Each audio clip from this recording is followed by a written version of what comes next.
The Clyde One Super Scoreboard Podcast. With Luker's Jaguar. Looking to sell your Jaguar? Contact them today for a no-obligation quotation.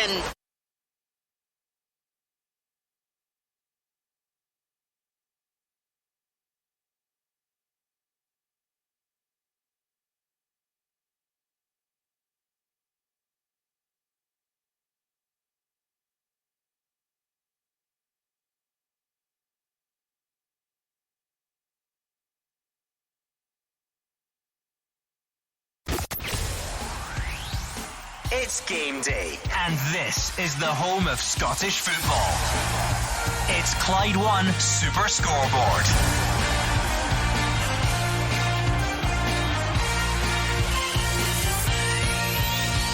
Good afternoon and welcome to Clyde One Super Scoreboard on a weather-hit day of Scottish football after the international break.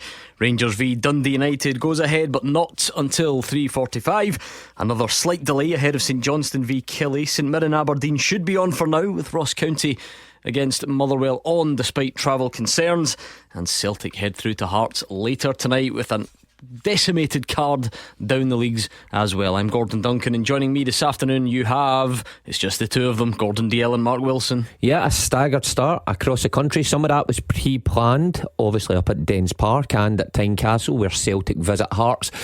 But the weather has made the other ones start at later times. 3:45 for Rangers against Dundee United, and obviously a delay at McDermott Park as well. And Motherwell against Ross County, will that go ahead? It's looking likely at the minute, but the travelling fans I don't think will be able to make it there. So an interesting day ahead with some blustery, wet and snowy conditions. Yeah, when I woke up this morning, Gordon, I was thinking, will we even have a show this afternoon? Fortunately we have. There's still a few games, still a lot of talking points. I was a bit concerned there about St Kevin's out to the Clydebank game, but I know where he is now.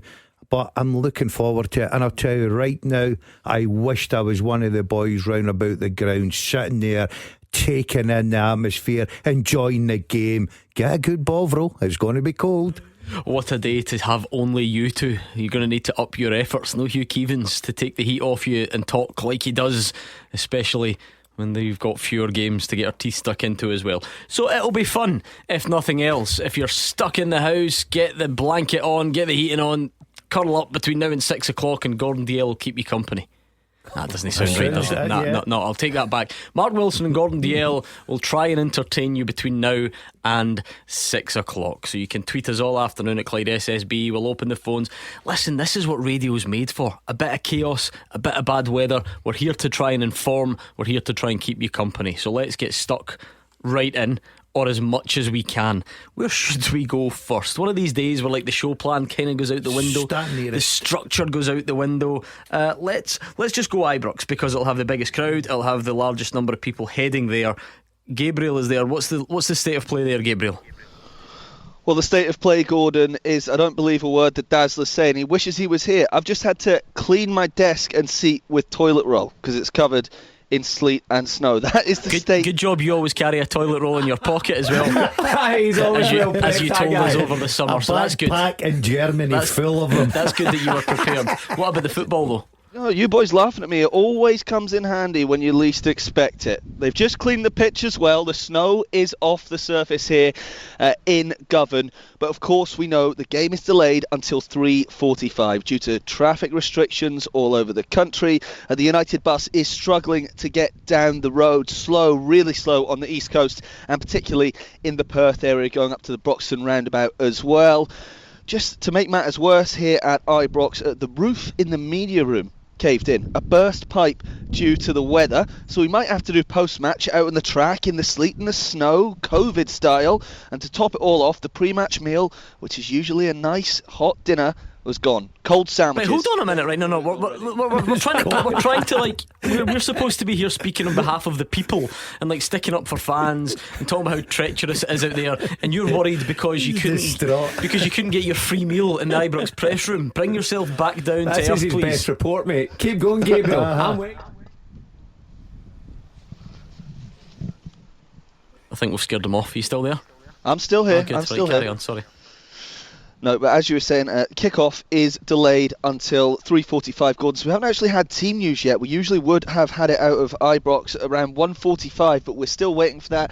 I'll let you know when the United bus does arrive and when the teams are out on the pitch training. But as it stands, there's no fans in the stadium, and we are 45 minutes delayed. But that, you think, is going to stick, Gabriel? You know, the pitch is fine, presumably.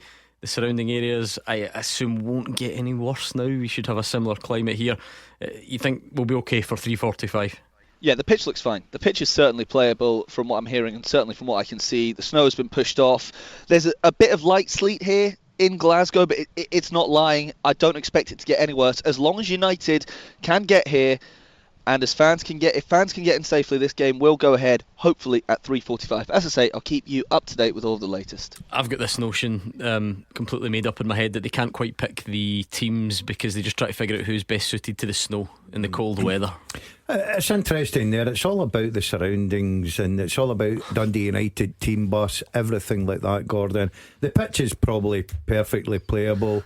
It makes a lot of sense, obviously, if Dundee United can't get there. Look, want me to text my good Scottish mate Jim to see where he is? Jim knows the Scottish weather, being a Baileyson boy from Ireland.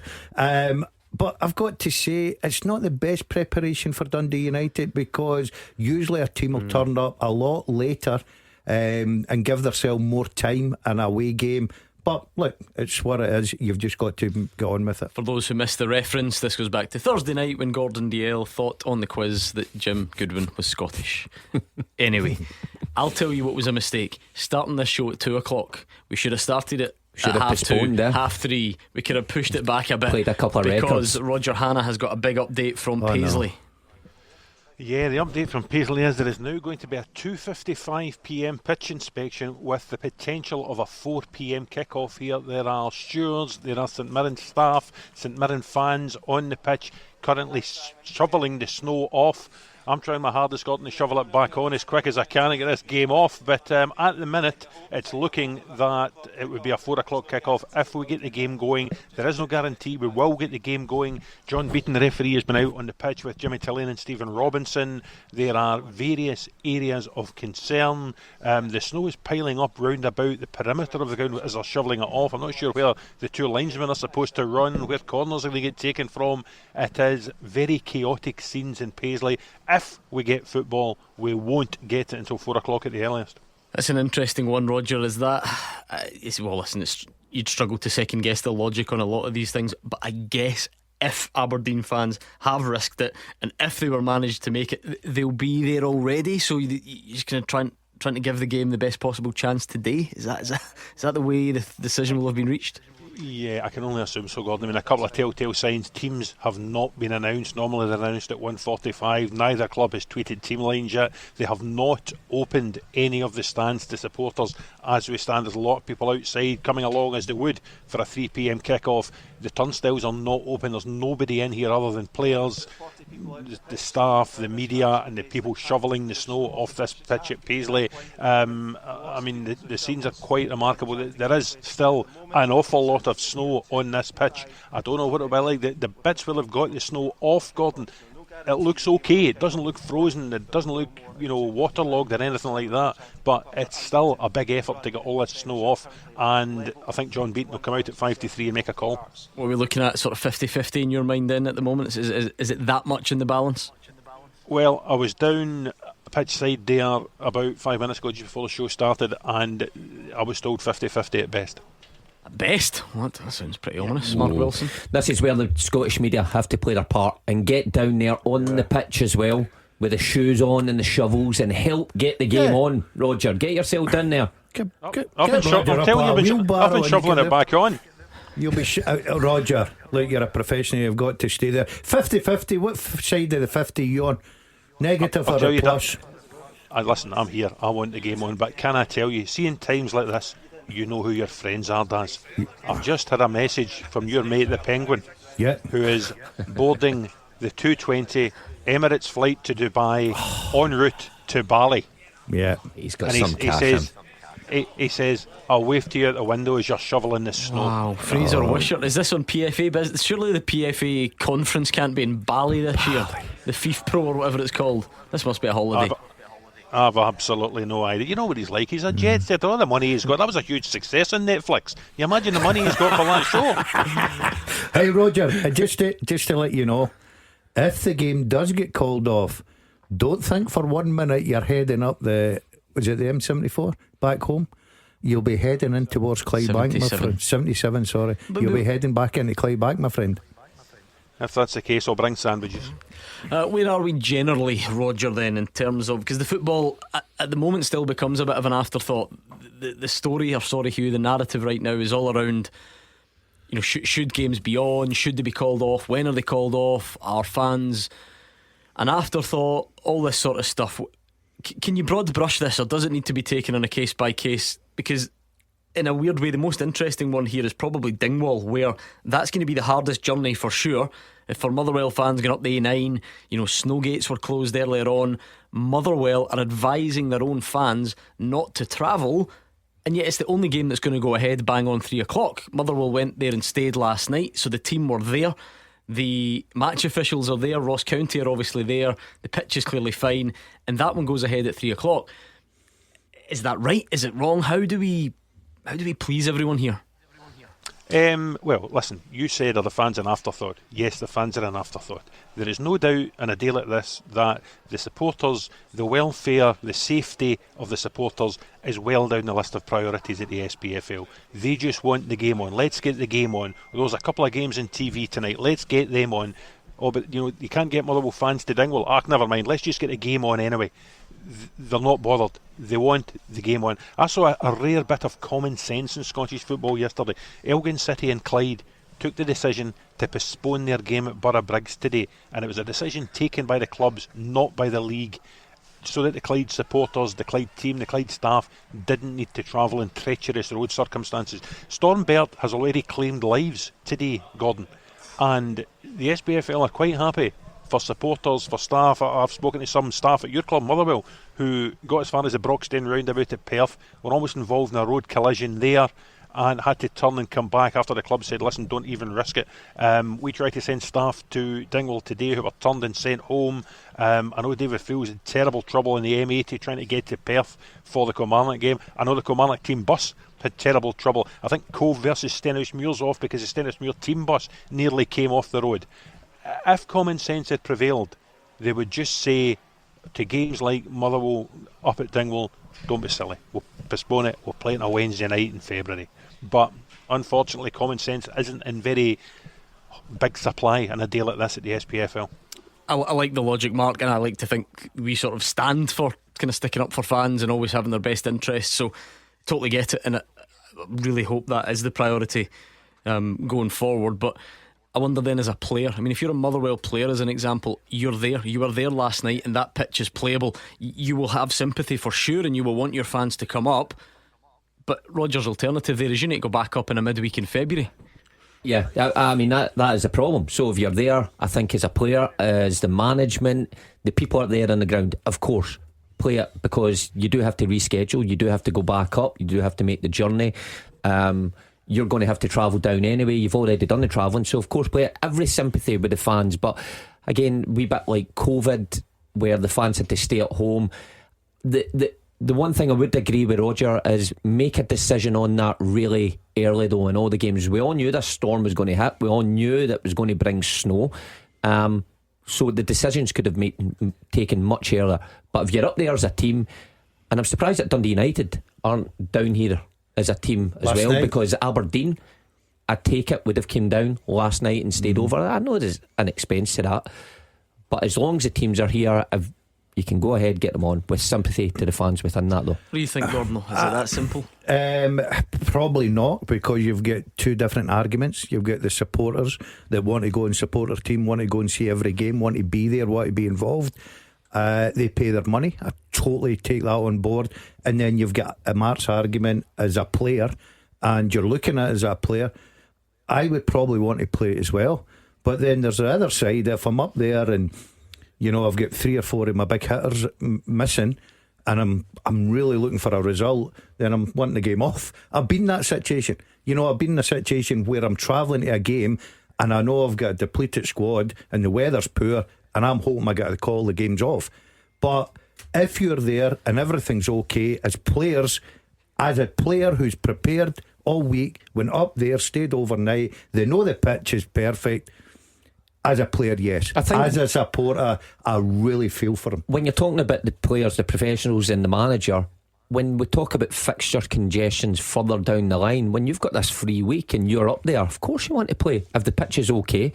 And again, you can have sympathy for the fans, but it's unfortunate. You'd rather get the game underway when they can, because the weather in this country, who's to say that doesn't happen in a midweek again and you're pushing things further down the road. So I think that's a great point. We could end up a couple of months down the line, we could get all of a sudden bad weather and the games are piling up. We've had that before.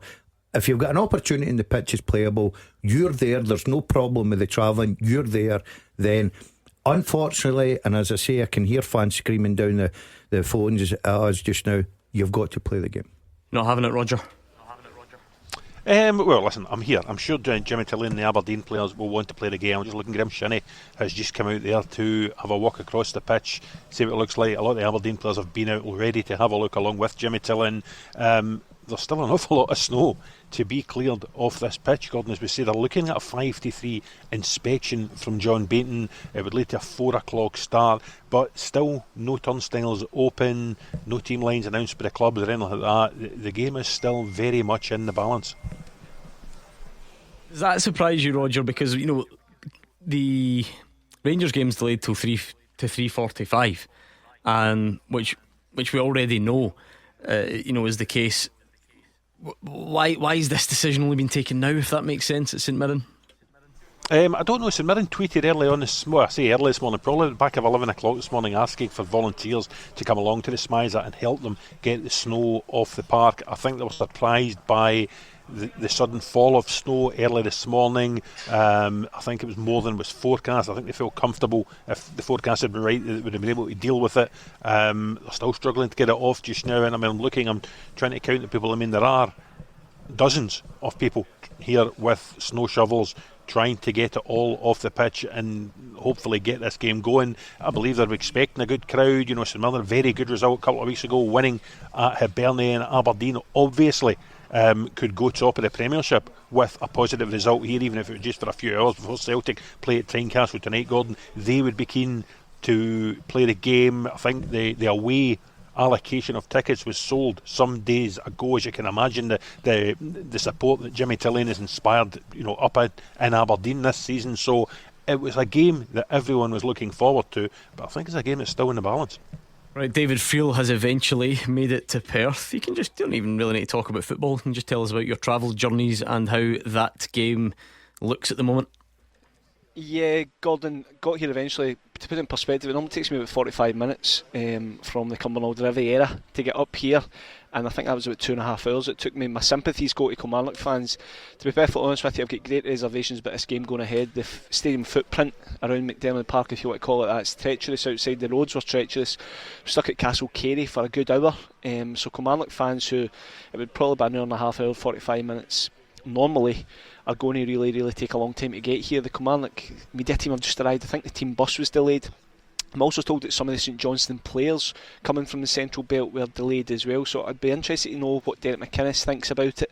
The pitch looks okay. It's still covered in certain sections. I don't know if they're going to do a bit more work on it. There's a couple of groundsmen out there just now, but in terms of the fans having to travel through those conditions and try and get up here, and the snow is really bad up in Perth. I do have reservations, and I do wonder where the governing bodies should have really used a bit more common sense, just called this game off. But that's an interesting one though, because of all the ones that have been pushed back, this is supposed to kick off the earliest, is it not? Yeah, it is, Gordon. But I've not seen Derek McInnes or any of these players yet. So I think Kilmarnock have arrived now, but I'm not 100% sure how many away fans will actually be able to make the journey. I'm kind of hearing second-hand tales of people hitting real trouble, and others have just turned around and decided not to kind of stay on the M80 as it was just around Castle Carey, because the tailback was so bad in terms of there was just trucks abandoned at the side of the road. So it's meant to kick off at 3:15. I've not had an update in the kind of 5 minutes since I've been here, but I do have a lot of sympathy for the Kilmarnock fans having to travel. That's a proper journey, that, you know, trying, as David's outlined for people who know the geography. If David's taken that long from Cumbernauld, you add on a lot to get from Ayrshire to that. Yeah, Kilmarnock to Castle Carey, you're probably talking a good hour anyway, or over that. Then to be hit by that sort of delay certainly isn't ideal, and you don't blame people for just turning round. And I'm thinking of the players as well, because uncertainty is a thing that you don't want on match day. Remember, you are there to do a job, and while we all sympathise with the fans because they pay their money to go and watch, the players have a professional job to do. If they're at the stadium and they don't know if the game's going ahead or not, getting into the right mindset to go into a game that's important. It's an important weekend in the Premiership, and a lot of teams are uncertain about what's going on. This is going back to David Friel's point then, and Roger, maybe the governing body should have taken heed of the warning that we all saw was coming and just made the right decision. I could be wrong, Roger, because I can't remember the specific dates or the details, but there's something in my memory. It feels like last season we got a bit better at the preemptive postponements. Is that am I off on that? I feel like last season things changed and we did get in a bit earlier. I think you're absolutely right, Gordon, and I think it made common sense to do so. There were a couple of late ones. I think the pitch at Dens Park a couple of times forced late call-offs, but in the main I think you were quite correct. This is quite an unusual set of circumstances. I'm just trying to listen to the tannoy here at this just match what you've told us, don't worry. It's just confirming you 2:55 for a 4 o'clock kick-off. There are obviously a lot of supporters on this, David called it the stadium footprint outside this Miser here, waiting to get in. It's just really to give them a bit of clarity about what is going on. We will get clarity, I hope, when John Beaton comes out at 5-3. I'm just looking at Aberdeen players. I see Dimitar Mitsov, I see Ross Doohan, his backup goalkeeper Nicky Devlin. They're coming out for a walk around about the pitch, but hard though the people are working to clear this snow, it is a lengthy, laborious process. I can't see this all being cleared in time for the inspection at 2:55. Be interesting to see what take John Beaton and his assistants, who are going to have to run through piles of snow up and down the sides of the pitch, what they make of it. Do you want to do a travel bulletin? We turn you into like the travel correspondent for Clyde One. Do you fancy that? Yeah, but I need a bit of information. I don't know what roads are blocked. We give you a travel script. You know what I mean? What's the tailbacks and stuff like that? Put on a voice though, act like Cassie or Amber or something. And see, you fancy it? Give this man a script. This will be good because he's not even had the chance to look at it first, so this will be really good. Hold on. Are you ready? Just tell me when you're ready and I'll give you the music. Hold on, what am I reading? The full thing. Oh, alright, okay. It's a travel update. Yeah. Right, hold on, are you ready? Clyde One. Yes, M8 westbound just passable. Long delays due to snow from M9 Junction 2 to Junction 3 A899 Livingston Road. Hazardous driving conditions due to snow on the A74. What does M stand for? Just carry on. Okay. In both directions from Junction 13 M74 Junction 13 Abington to Junction 15 A701 Beatuck /. This is a paid advertisement from BetterHelp. We're probably all guilty of not taking enough moments in our life to say thank you to someone important, someone who makes a difference. For me, of course, I've got family and friends I can speak to, but what about the family in here? As much as we get nonsense from the likes of Mark Wilson and Gordon Dalziel on this show, it is really important, seriously, to take a moment and realise the difference having a laugh with your friends can make and escape whatever else is going on. So I'd like to shout out to them both and all the other pundits in the show for keeping me and hopefully you entertained every night. And this month with BetterHelp, it's all about gratitude. So along with the likes of Mark and Daz, the other person we don't get to thank enough is ourselves. So here's a reminder to send some thanks to the people in your life, including yourself, because you're listening to the Super Scoreboard podcast. You're obviously already got pretty sound judgment. Remember to tell yourself that there are so many benefits to using BetterHelp for therapy. It's not just for people who've experienced serious trauma in their lives. There are great tips for learning positive coping skills, how to set boundaries and just be the best version of yourself that you can possibly be. With over 5,000 therapists in the the UK already, BetterHelp can provide access to mental health professionals with a wide variety of expertise in mental health. Let the gratitude flow with BetterHelp. Our listeners get 10% off their first month at betterhelp.com/SSB. That's betterhelp.com/SSB. Get in pole position for cheaper van insurance with mustard.co.uk. With top insurance providers, a 5-minute pit stop with us could get you out in front in the race to savings. See what you could save and compare your van insurance today with mustard.co.uk. T's and C's apply. Authorised and regulated by the Financial Conduct Authority.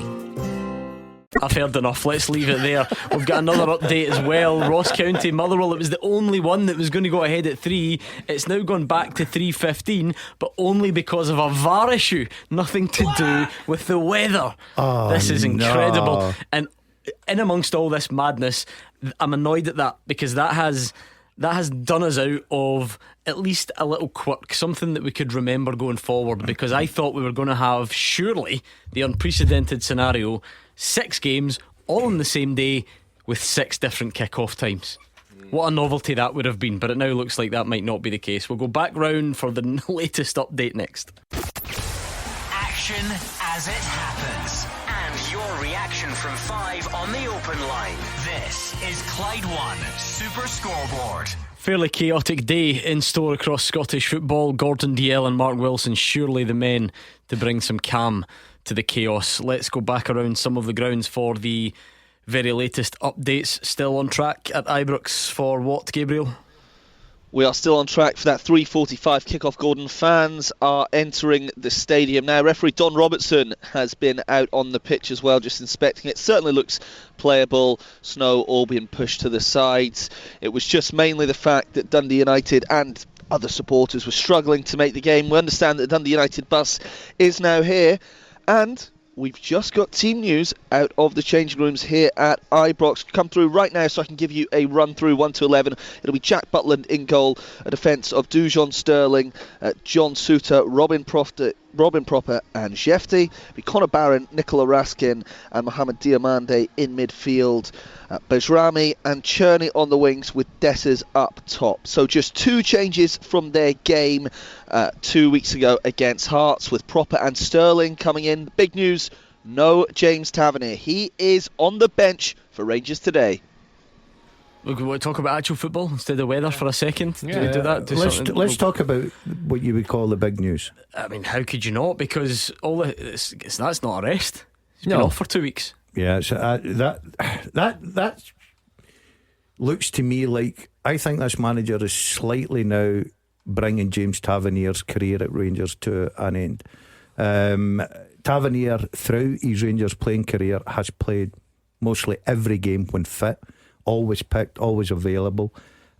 He's come under a bit of criticism this season, and all of a sudden you see him now slowly. Times he's been put on the bench. This is a big game for him today. Remember, Dundee United are going very well. This is a big game at Ibrox, and he's decided to leave his captain as well on the bench. So I think you are now slowly seeing the end of James Tavernier at Ibrox. Well, I would agree with that. It's sort of like the changing of the guard, and it has to come sooner rather than later, I think, in the Rangers fans' eyes, because you have to go with performances, never mind legacy or what you've done in the past at clubs like Rangers and Celtic, and the big clubs depend on players playing well every single week. Now, James Tavernier has struggled for form. The manager stuck by him, you've got to say, for a large period of the season so far and kept playing him, and he's come under fire, and Tavernier's performances haven't got any better. So for me, it's the right decision. You've had 2 right backs here now. Casemiro going to be out for a while, but Sterling's back fit, and he showed when they went away in Europe that Sterling could play that position and copes perfectly well. So I think it's the right decision. Tavernier, of course, will still have a part to play at Rangers from now to the end of the season, but it's no longer guaranteed that he's going to be a starter every single week. And of course it's big news because he wears the armband as well. So with that comes a change of captain, and it'll be Butland, I assume, who'll take on that role. But many Rangers fans who are going along to the game today are getting their wishes. James Tavernier won't be the captain, he won't be starting, and it's a fresher look about the side. Are you surprised to hear that news, Roger Hanna? No, I think everything was moving in that direction. Just simply, as Chris Boyd wrote in his column in The Sun this morning, Gordon, there's been no fullback talked more about in the history of Scottish football than James Tavernier. A lot of it positive, 100 goals, 100 assists, led Rangers to a European final, won every trophy they can win, but his form doesn't merit being in the team anymore. It's as simple as that. It comes to every player at some stage in their career, they're left out purely on form, and that's why he's left out of the team. Dujon Sterling is playing better than James Tavernier. Yeah, I suppose, Mark, it just feels like it's slightly interesting timing, because the message from Philippe Clement was that the game time was going to be managed, if you like, which is fine, but this comes after the break. The game before the break, James Tavernier started. So I don't, I know what Roger means in the wider sense, but how can you withdraw? How is it a form thing when you started the last game? And it seems like interesting timing. Well, you can only assume it's going with what he's seen in between. I guess all managers surely pick the majority of their team through what they see in training from week to week. And James Tavernier and Sterling's been at the club while everybody else been on an international break. I can only assume it's that. James Tavernier played against Hearts, had a part to play in the goal. I remember us talking about it, how it was a big afternoon for him. We chatted through it that he started quite well, did things okay, so it wasn't his worst performance. The rest of the team were pretty abject in their performance, really, on that day. But he certainly wasn't the worst. And now he's out the team. Did they not sub him after about 70 minutes? He came off in the game. Yeah, about 70 minutes. Obviously, we all talked about how good Hearts were in the second half. I think the manager obviously wasn't happy with certain aspects of the play and the team, and Tavernier suffered that. When do you see Tavernier at semi-final against Motherwell at Hampden getting subbed in the second half early? 70 minutes against Hearts at Ibrox. You start as a player to know, especially when you've been James Tavernier, that's played nearly every minute, every game, first pick, captain, armband. All of a sudden you're starting to get subbed. You're starting to start the games on the bench. You're getting brought on not as a right back, but to be played one in front of the right back. Look, I think Tavernier's been brilliant, but the writing's on the wall for him now. I think with Sterling as well, it's an interesting one, because even up until a couple of weeks ago, Sterling's still coming on in the midfield area. So it's not as if Philippe Clement has backed him. This guy's back fit. He's an out and out right back. I think many of the Rangers fans, and me included, I think he is a right back. I think Sterling's best position is right back. However, he still finds himself centre midfield or sometimes playing further forward. So if you're James Tavernier, and you're seeing that as well, and you're seeing someone coming in and taking your place now, Olympiacos away, then coming on to replace you, you maybe think the writing's on the wall here. But he'll have every opportunity to regain his form and regain his place. But it's up to James Tavernier. It's no longer guaranteed. I'm sure Daz played with players in his career that just played no matter what, and that used to annoy me when I've seen players just getting played and you're thinking they're not performing in training, they're poor in games, but they always were certain starters. Maybe James Tavernier's been like that this season, but Clement has drawn a line, I feel, under it now. Yeah, he's changed to his back four from the Hearts, and the 1-1-0, okay, the second half performance wasn't the best, and Hearts, I thought, deserved something out of the game. You look at Balogun's been, is it because his age? He's brought Proper back in there, so he's went big today. He's changed to his back four. He's obviously kept up midfield three and the three up front to go and try and win him the game. It'll be an interesting game, but listen, Dundee United in good form. They're coming to Ibrox with a lot of confidence. It'll be just interesting to see how they line up against Rangers. Will they go on the front foot or will they sit back? Gabriel, Dundee United team for us if you could. Yep, just got it as well, Gordon. 2 changes for Jim Goodwin's side as well since that brilliant 3-0 win against Ross County last time out. Kai Fotheringham and Glenn Middleton come into the side. And I've got to say, just from looking at it on paper, it does look like quite an attacking team. Jack Walton in goal, Ryan Strain, Declan Gallagher, Kevin Holt, and then Glenn Middleton, Savelge, Babunski, Fotheringham, Stevenson, Ferry and Dalby. Substitutes Richards, Malt, Odada, Adeboyega, Van der Sande, Thompson, Constable, Sturton and Meshach. Well, it'll be interesting to see how that lines up. Now, Jim, we spoke about it before, and when he came to the Premiership, he ripped up his formation and decided to go 3-4-3 and decided to recruit his players to play that formation. Now, it's one thing doing it at home, and he tried it against Rangers, but remember, he changed pretty quickly into that game because the system wasn't working at Tannadice when Rangers beat them 1-0. But against most other teams, he's went with his formation that he began with and he trusted, and it's served him well. Going to Ibrox, so different kettle of fish. Do you know what? I totally agree with what you're going to say there, right? But I look at Rangers this season, Mark, and they're not setting the heather on fire. You look at Hearts, right? Hearts are sitting second bottom of the league. Went to Ibrox. Yes, Rangers got off to the best possible start. Second half, Hearts probably dominated the game more than they've ever for a long time at Ibrox. I think if you're looking at this Rangers team, that some of the supporters aren't happy with the manager, not happy with the captain, obviously left out today, not happy with the style of play. They're not scoring a lot of goals. I think that you've got to go there and say, do you know what, probably won't get a better chance. Really be on the front foot. Try and take the game to Rangers. I know it's not easy because you've got to get the ball first and foremost. If Rangers play at their best capabilities today, Rangers will win the game. But you've got to try and go and upset that. And I think if you go with the usual, what a lot of teams do, sit back, hope to hit in the counter attack, give Rangers the ball, Rangers will win the game. So you're better going out there and saying, right, this is our opportunity, let's get at them. We are still 30 minutes away, more than 30 minutes away from the first game to kick off in the Premiership this afternoon. It is a day like we've never really experienced before, because the vast majority of the games, in fact all of the games in the top flight, are on. As far as we know, they're just not going to kick off at 3 o'clock. So again, we'll give you the latest update next. The team with the biggest support in Glasgow and the West. This is Clyde One Super Scoreboard. Latest weather and travel updates to follow. The football is an afterthought today because it's causing havoc. The Premiership games are still on, they're just all over the place. None going to kick off at 3 o'clock. We already had some planned changes, of course, with Dundee and Hibs later on, and then Hearts Celtic even later than that. But we've been forced into these reshuffles elsewhere. Roger Hannah, you just biding your time? Anything new from St Mirren?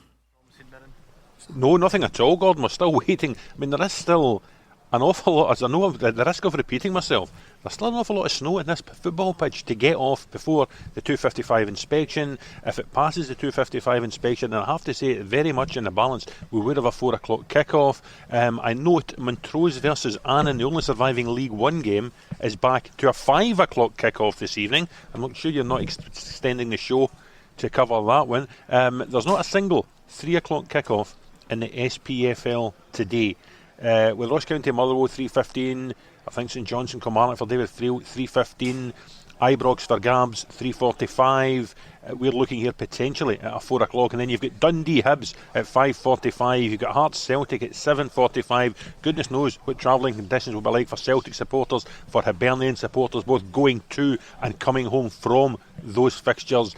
It's turned into a bit of a farce of a Saturday, Gordon. Having said that, I think the whole point is that conditions are only getting better as the day goes on. So I think clearly the issues are, hopefully, I don't know if they'll improve fast enough, but I think clearly the conditions were worse earlier, and that's why games are getting that just an extra hour. Gordon, might be enough to get them on, or an extra hour and a half. It seems to be that's been part of the problem, was the conditions this morning. Yeah, look, clubs are doing everything they can to get their games on. Of that there's no doubt, but I'm feeling sorry for fans. You know, for instance, St Mirren, right? You're turning up there. Some fans go along to the game early. They're turning up there at 1:45, 2 o'clock.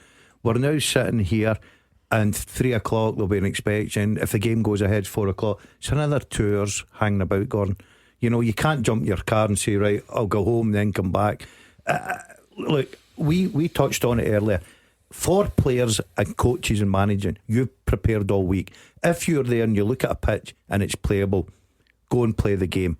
For supporters, I think it's completely different. You heard David Frail, as much as I enjoyed his journey, right, I feel sorry for anybody that would have to go through that. And there's a lot of supporters turning back, and you know, they think, right, okay, we can't go and support our team. I think it's ludicrous. I think we should have looked at the weather. I think we should have sat down, had a chat. These games should all have been. The problem is, right, if we looked at the weather and the SFA looked at the weather and they thought, you know what, we'll make the sensible decision, let's just bin this weekend off, and we got up today, and like in this country it's unpredictable and it's not as bad as we first thought, we'd be on this show having a go at them. At 12 o'clock, let's not be kidded here. At 12 o'clock you can make a call for most fans to stop them travelling. Okay, there's one or two games there that fans have to travel a little bit of a distance, but the majority of the supporters can make a call at 12 o'clock. Let's be honest about it. But that's what I mean. Would you call a game off at 12 if you could get it on at 4? Only if the supporters know the game's on at 4. Gone.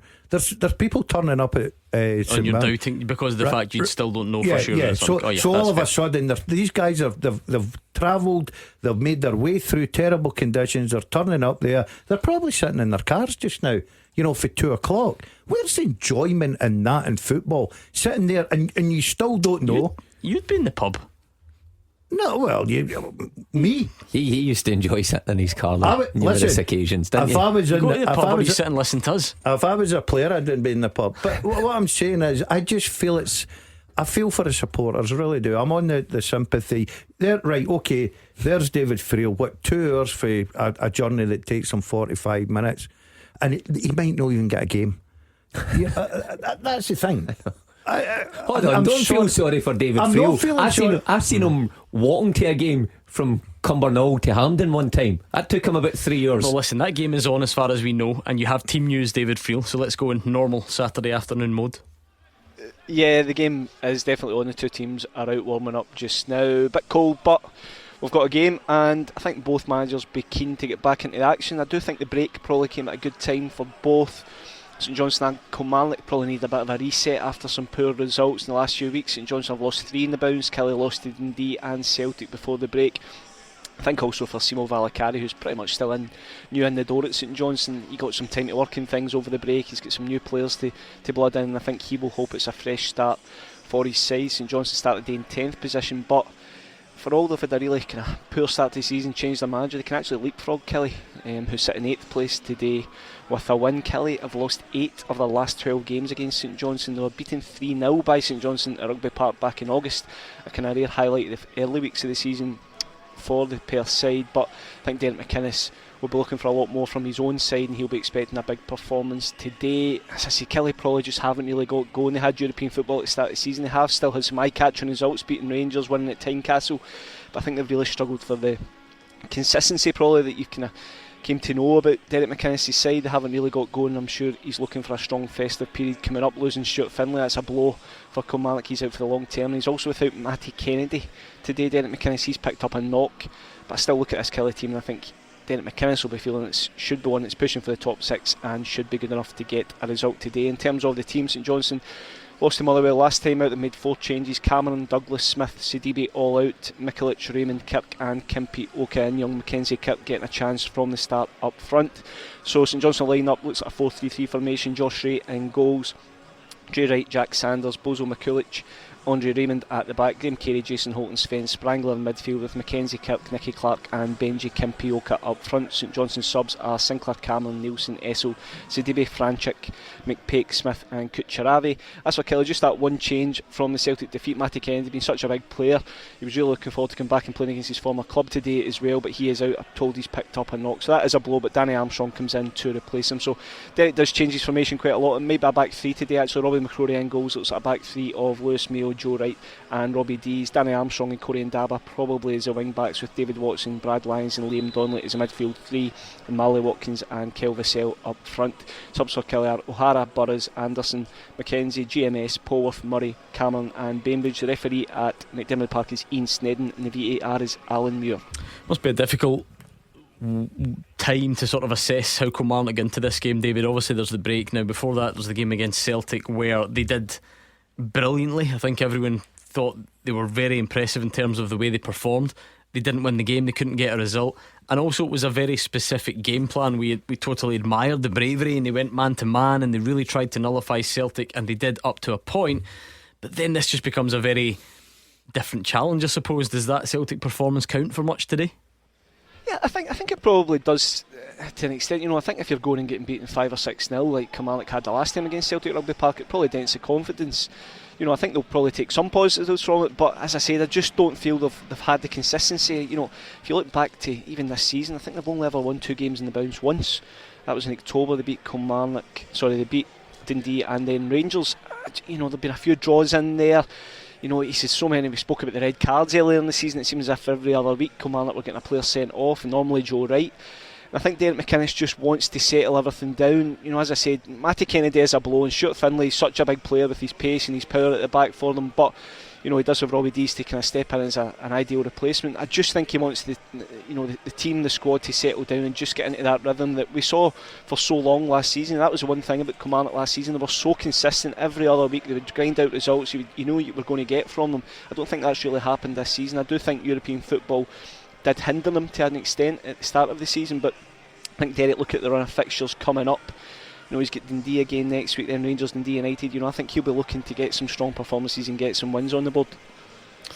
Yeah, I mean, of course there's not a great deal between the sides. Mark, you look at St Johnstone in 10th on 10 points, so home win today, they would certainly leapfrog Killie and possibly others depending on the way results went. So we spoke about this last night. It feels like for every team this is going to be wall to wall stuff here from now until March, it feels like, when the international comes round again. So if a team can start building up a bit of form, a bit of momentum, it could go a long way to turning it into a successful season. Yeah, and I was going to say, home games are crucial for teams mid-table and down, but you remember David reminded us there, it was at Rugby Park that St Johnstone probably had one of their best results, best performances of the season, and was Craig Levein still kicking about at that time? So that was away from home.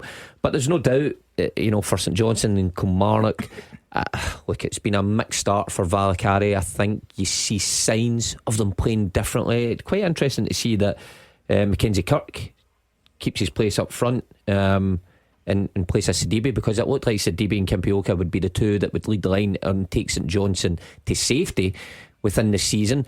But Valakari sees it differently, and he plays Nicky Clark kind of in that hole as well. So plenty of attacking options for Kilmarnock. You just automatically assume that they are going to find their feet and move up the division. But games like today are so important to get 3 points. I was just saying there, just off air to you, if you've got a system that was so successful as against the champions and top players and guys like Engels and Hattati couldn't get a touch of the ball, for 45, 50 minutes, 60 minutes until Celtic taking the lead, why would you change it against lesser players? I thought it was brilliant to watch. I thought it was refreshing to watch. Man against St Johnstone? I just thought the way that Kilmarnock played just nullified the best passing team in the league. Now, of course, St Johnstone will play different, but would you change that? Would you change that approach then? No, I would certainly change going man for man against St Johnstone. Yeah, but I wouldn't change the approach in the sense of maybe my shape and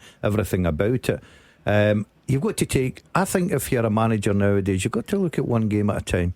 You look at the top teams. You look at Brendan Rodgers, right? I know he's got a great squad to pick from, but he goes away to grounds and you're thinking, right, Kyogo or either up front, depending how they're going to play. So Derek McInnes is in that category of being a very experienced manager. I think he's got good players at his disposal. Now, last time against Celtic, completely different, because you're thinking we could take a sore one. You've seen what they've done to Aberdeen. I think Kilmarnock, if they've got any chance of getting in this top six and getting another good season on top of last year, I think they've got to be the guys that go out and be positive and go on. I'm talking about formations. I wouldn't be changing threes and back to a back four and sitting midfield players. You've got a system, you've got your players, they've got good players, they've got players that can hurt you. I totally understand why you done it against Celtic, but against St Johnstone today, I don't think he would be going, right, okay, we're going to go man for man on whoever it is in the middle of the park. Out of possession, I'm talking about. In possession's different. I thought they were good in possession against Celtic. They created 3 or 4 clear-cut chances, so it worked both ways. Out of possession, Derek will always be working on, and every team will be working on, get to the nearest man, get close, get tight, make sure they don't get their head up. Listen, when you play, you've done it, Mark, we've played against, when you play against the top teams, you've got that extra half yard in your step. You know, because you know that, see, if I don't get tight, I'm going to get punished, right? When you play St Johnstone and you're maybe that little half yard off, you know they've not got the same quality. Oh, it's underway in Paisley, not the game, the pitch inspection. Roger Hannah. Yes, John Beaton and his assistants are out on the pitch just now. They came out, they've gone over to an area away to the left. John Beaton was actually behind the goal, I think, looking at some of the piles of snow. I'm not quite sure why. He's now coming back across. He's just reached the centre circle. He's going to go to the area away to my right, where the away fans will hopefully be coming in shortly. That's where the majority of the snow is still on the pitch. They're working very hard to get off. There's more volunteers have arrived, St Mirren supporters, to try and help get this snow off the pitch. I think the game's still in the balance, Gordon. I have to say, I've said that since I arrived. There was an awful lot of snow on the pitch. There still is quite a good bit to deal with. I think that's why any potential kick-off, wasn't going to be a 3:15. It wasn't going to be a 3:30. I think they were going to give it as late as they could. And I think 4 o'clock was deemed to be as late as they could. They're going to give it every chance to go ahead. There are, as Daz suggested, an awful lot of supporters outside the Smize at the minute. I've got friends who have been texting me from outside asking what the thoughts were. Would they get a game of football this afternoon? John Beaton now, he's going round every area of this pitch to see if there's a chance of this football match taking place. You do have team news though, incidentally, don't you? We do have team news. Listen, that's the first positive sign I've had, because as I say, the turnstiles are not open yet, so the team news is the first positive sign. St Mirren, unsurprisingly, unchanged from the side that won at Hibs a couple of weeks ago. So it's Hilary Balcom in goal. It's the same back three: Marcus Fraser, Dazis Pal, Alec Gogic and Richard Taylor. Across the middle, Elvis Bomono, Killian Phillips, a former Aberdeen loanee, Mark O'Hara the skipper, and Scott Tanzer. And up top, Conor McMenamin, who scored those 2 goals at Easter Road, along with Toyosi Olusanya and Greg Kilty on the bench. Big Peter Erminski, the backup keeper, who signed a new contract extension yesterday. Kenny, Declan John, for the first time the former Rangers player on that short-term deal to January. Scott Penman-Smith, Idowu, Iyunga and Mandron.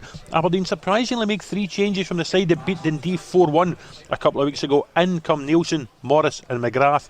Out go Palaversa, Keskinen and Duke. So it's Dimitar Mitov in goal. Back 4 of Nicky Devlin, Slobodan Rubezic, Gavin Malloy and Jack McKenzie. It's Sievert Nielsen and Graham Shinney in midfield. Then Shaden Morris, Leighton Clarkson and former St Mirren star Jamie McGrath, all tucked in behind Esther Sokler. On the bench, Duhan, Palaversa and Nisbet, Duke, McGrath, Bezoan, Milne, Keskinen and Dante Polvara. His first involvement since May. Horrible knee injuries kept him out for 6 months. He's been working, helping Jimmy Tillina as a set piece coach at Cormac Park. He's back involved in the first team today. He hopes. Well, so we have team news. We've got a pitch inspection underway. We'll tell you next if that one goes ahead. The winning team all season long. This is Clyde One Super Scoreboard. I was going to say kickoffs are underway. They're not. It should be that case on a 3 o'clock on a Saturday afternoon. We're sort of getting there in certain places. Let's get some clarity on Paisley. The pitch inspection has taken place. Roger Hannah. Yeah, pitch inspection has taken place and John Beaton, the referee, is happy with the state of the surface here at the Smiza. We will kick off at 4 p.m. The turnstiles, I think, will be open very shortly here in Paisley to allow what we hope is quite a big crowd to come in. We know the Aberdeen, the away allocation was sold out some days ago. I just hope they've actually managed to get themselves to Paisley for the game, Gordon, this afternoon, with the chaos in the road network caused by Storm Bert this morning. There's still a big army of workers out in this pitch. Snow shovels, they've got wheelbarrows trying to get it all off. But I see the Aberdeen coaching staff beginning to come out, beginning to hopefully start a warm-up away to my right here. It is the side of the pitch actually where the majority of the snow is still lying. But as somebody, a former player, just said to me a few minutes ago, get them out in the grass. That's the best thing to get the snow away. I think that's what will be happening in the next few minutes. Yeah, Alan Baxter sent me a tweet to say, get the old orange ball for the 80s out. Game's a good one. Yeah, I love that. I need it. Only a couple of years ago, did we not play with a yellow ball anyway? We do now. Or we still play with it? It's back in now, isn't it, Roger? Is it? Certainly the balls being used by the Aberdeen staff are white. The one's coming out. I don't know whether there is not sure whether there is an alternative for match play today, but Yeah, just delighted. We've been here for quite considerable time already. Daz will be delighted to know it's perishing, but we'll have a game on at last. He's got a game on and it's only an hour delayed. I'm starting to think he's going a bit overboard in his criticism. Do you know something? I've never heard someone praying as much as that Roger Hannah the game was off there. How many times did he mention there's a lot of snow? A big bit of snow. Oh, the road networks. A big bit of snow. And a lot of people have been texting me. He's booked a table for 4 p.m, isn't he? And he's now cancelling it. Let's just clarify that text. He get one, it was for me. So let's not be kidding here. David Field, you've got the yellow ball, don't you? I'm sure that is a thing. Yeah, it is. No, well, the Kilmarnock, I don't want to go too early here. Gordon, St Johnstone are warming up with a white ball, and Kilmarnock were warming up with luminous yellow balls. So I don't know whether there's going to be what a mystery this is. A meeting. I know what a mystery. You'll find out in about 5 or 6 minutes, but we'll see what the Ian Snedden, the referee, emerges from the tunnel with. But yeah, there's already a bit of disagreement, I think, over what colour of ball to use here. Brilliant. This is just unrivaled drama. This people will be on the edge of their seats. People will be colour of cancelling ball? all their plans to find out what the outcome is going to be. I had a bit of a discussion with Dan, the producer. He said, don't forget the first half and second half teaser. I said, but first and second half of what? When it went? Well, we just do it now because we would normally do it at like 3:05 and end it just before 4 and then so on. Yeah, I think you've got to go that? with it. Yeah, I think that's listen, there's people sitting listening, looking forward to the teasers. Right, okay. Why not? Mark Wilson, here's a phrase you never thought you would hear. You are Hugh Keevins. Lovely. You ready? Yes. The first half teaser With the ScottishSun.co.uk/football for the best football news and opinion online.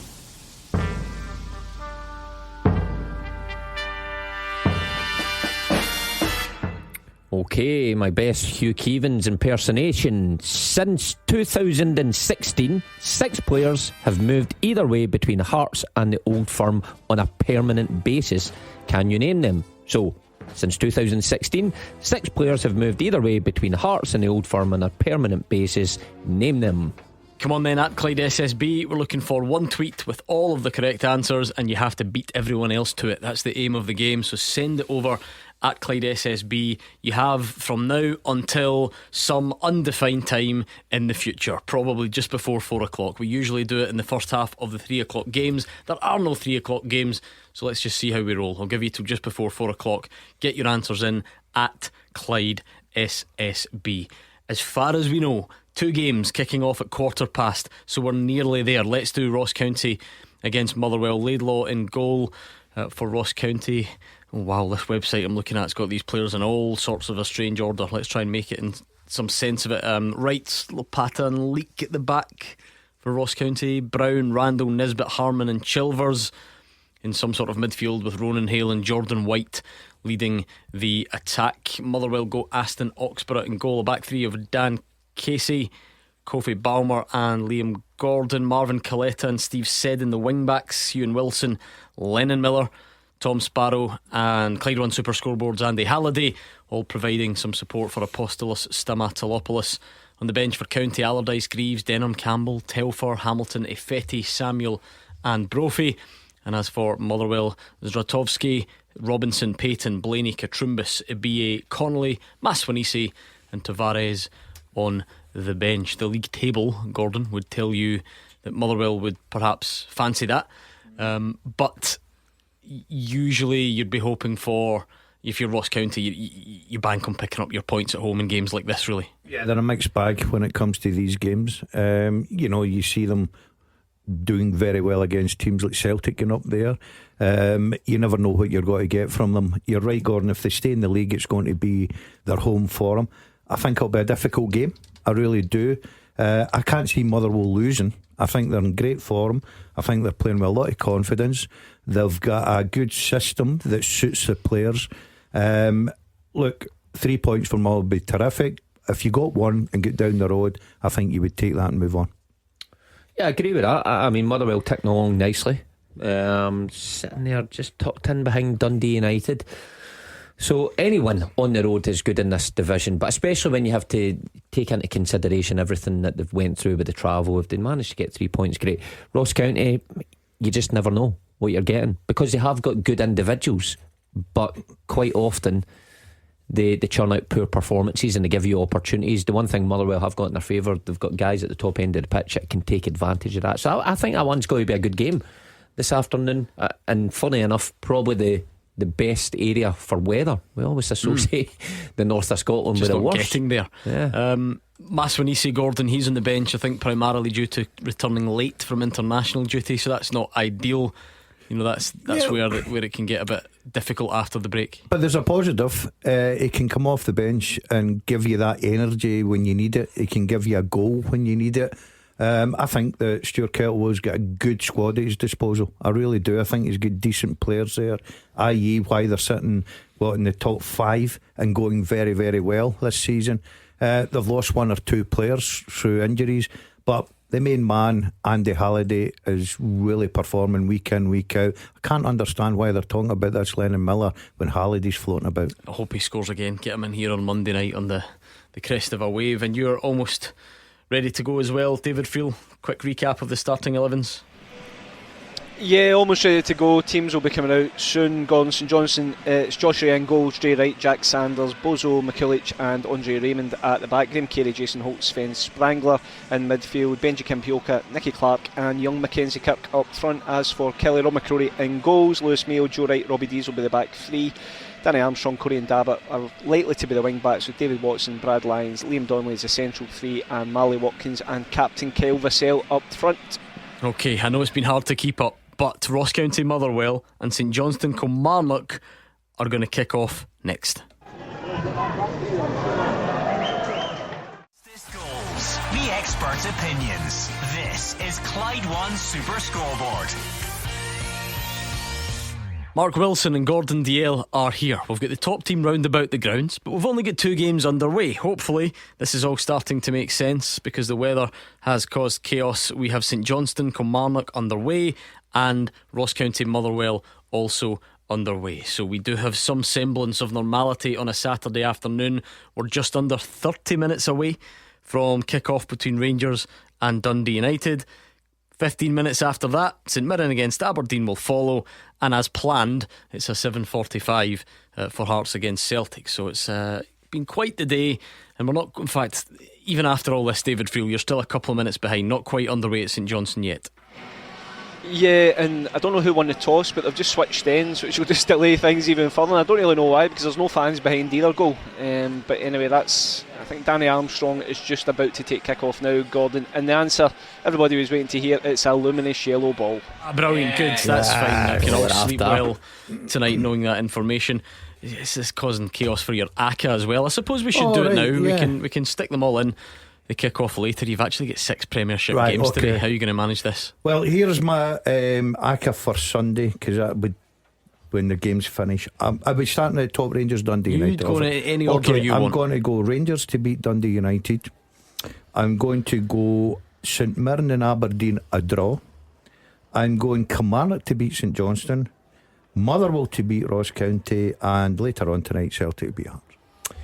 I will go Rangers will beat Dundee United, draw up at Dingwall between Ross County and Motherwell, a draw at McDermott Park between St Johnstone and Kelly. Aberdeen will keep their run going by beating St Mirren, Hibs to beat Dundee. I've not even got Hibs, where are they? And Celtic to beat Hearts. Oh, ridiculous.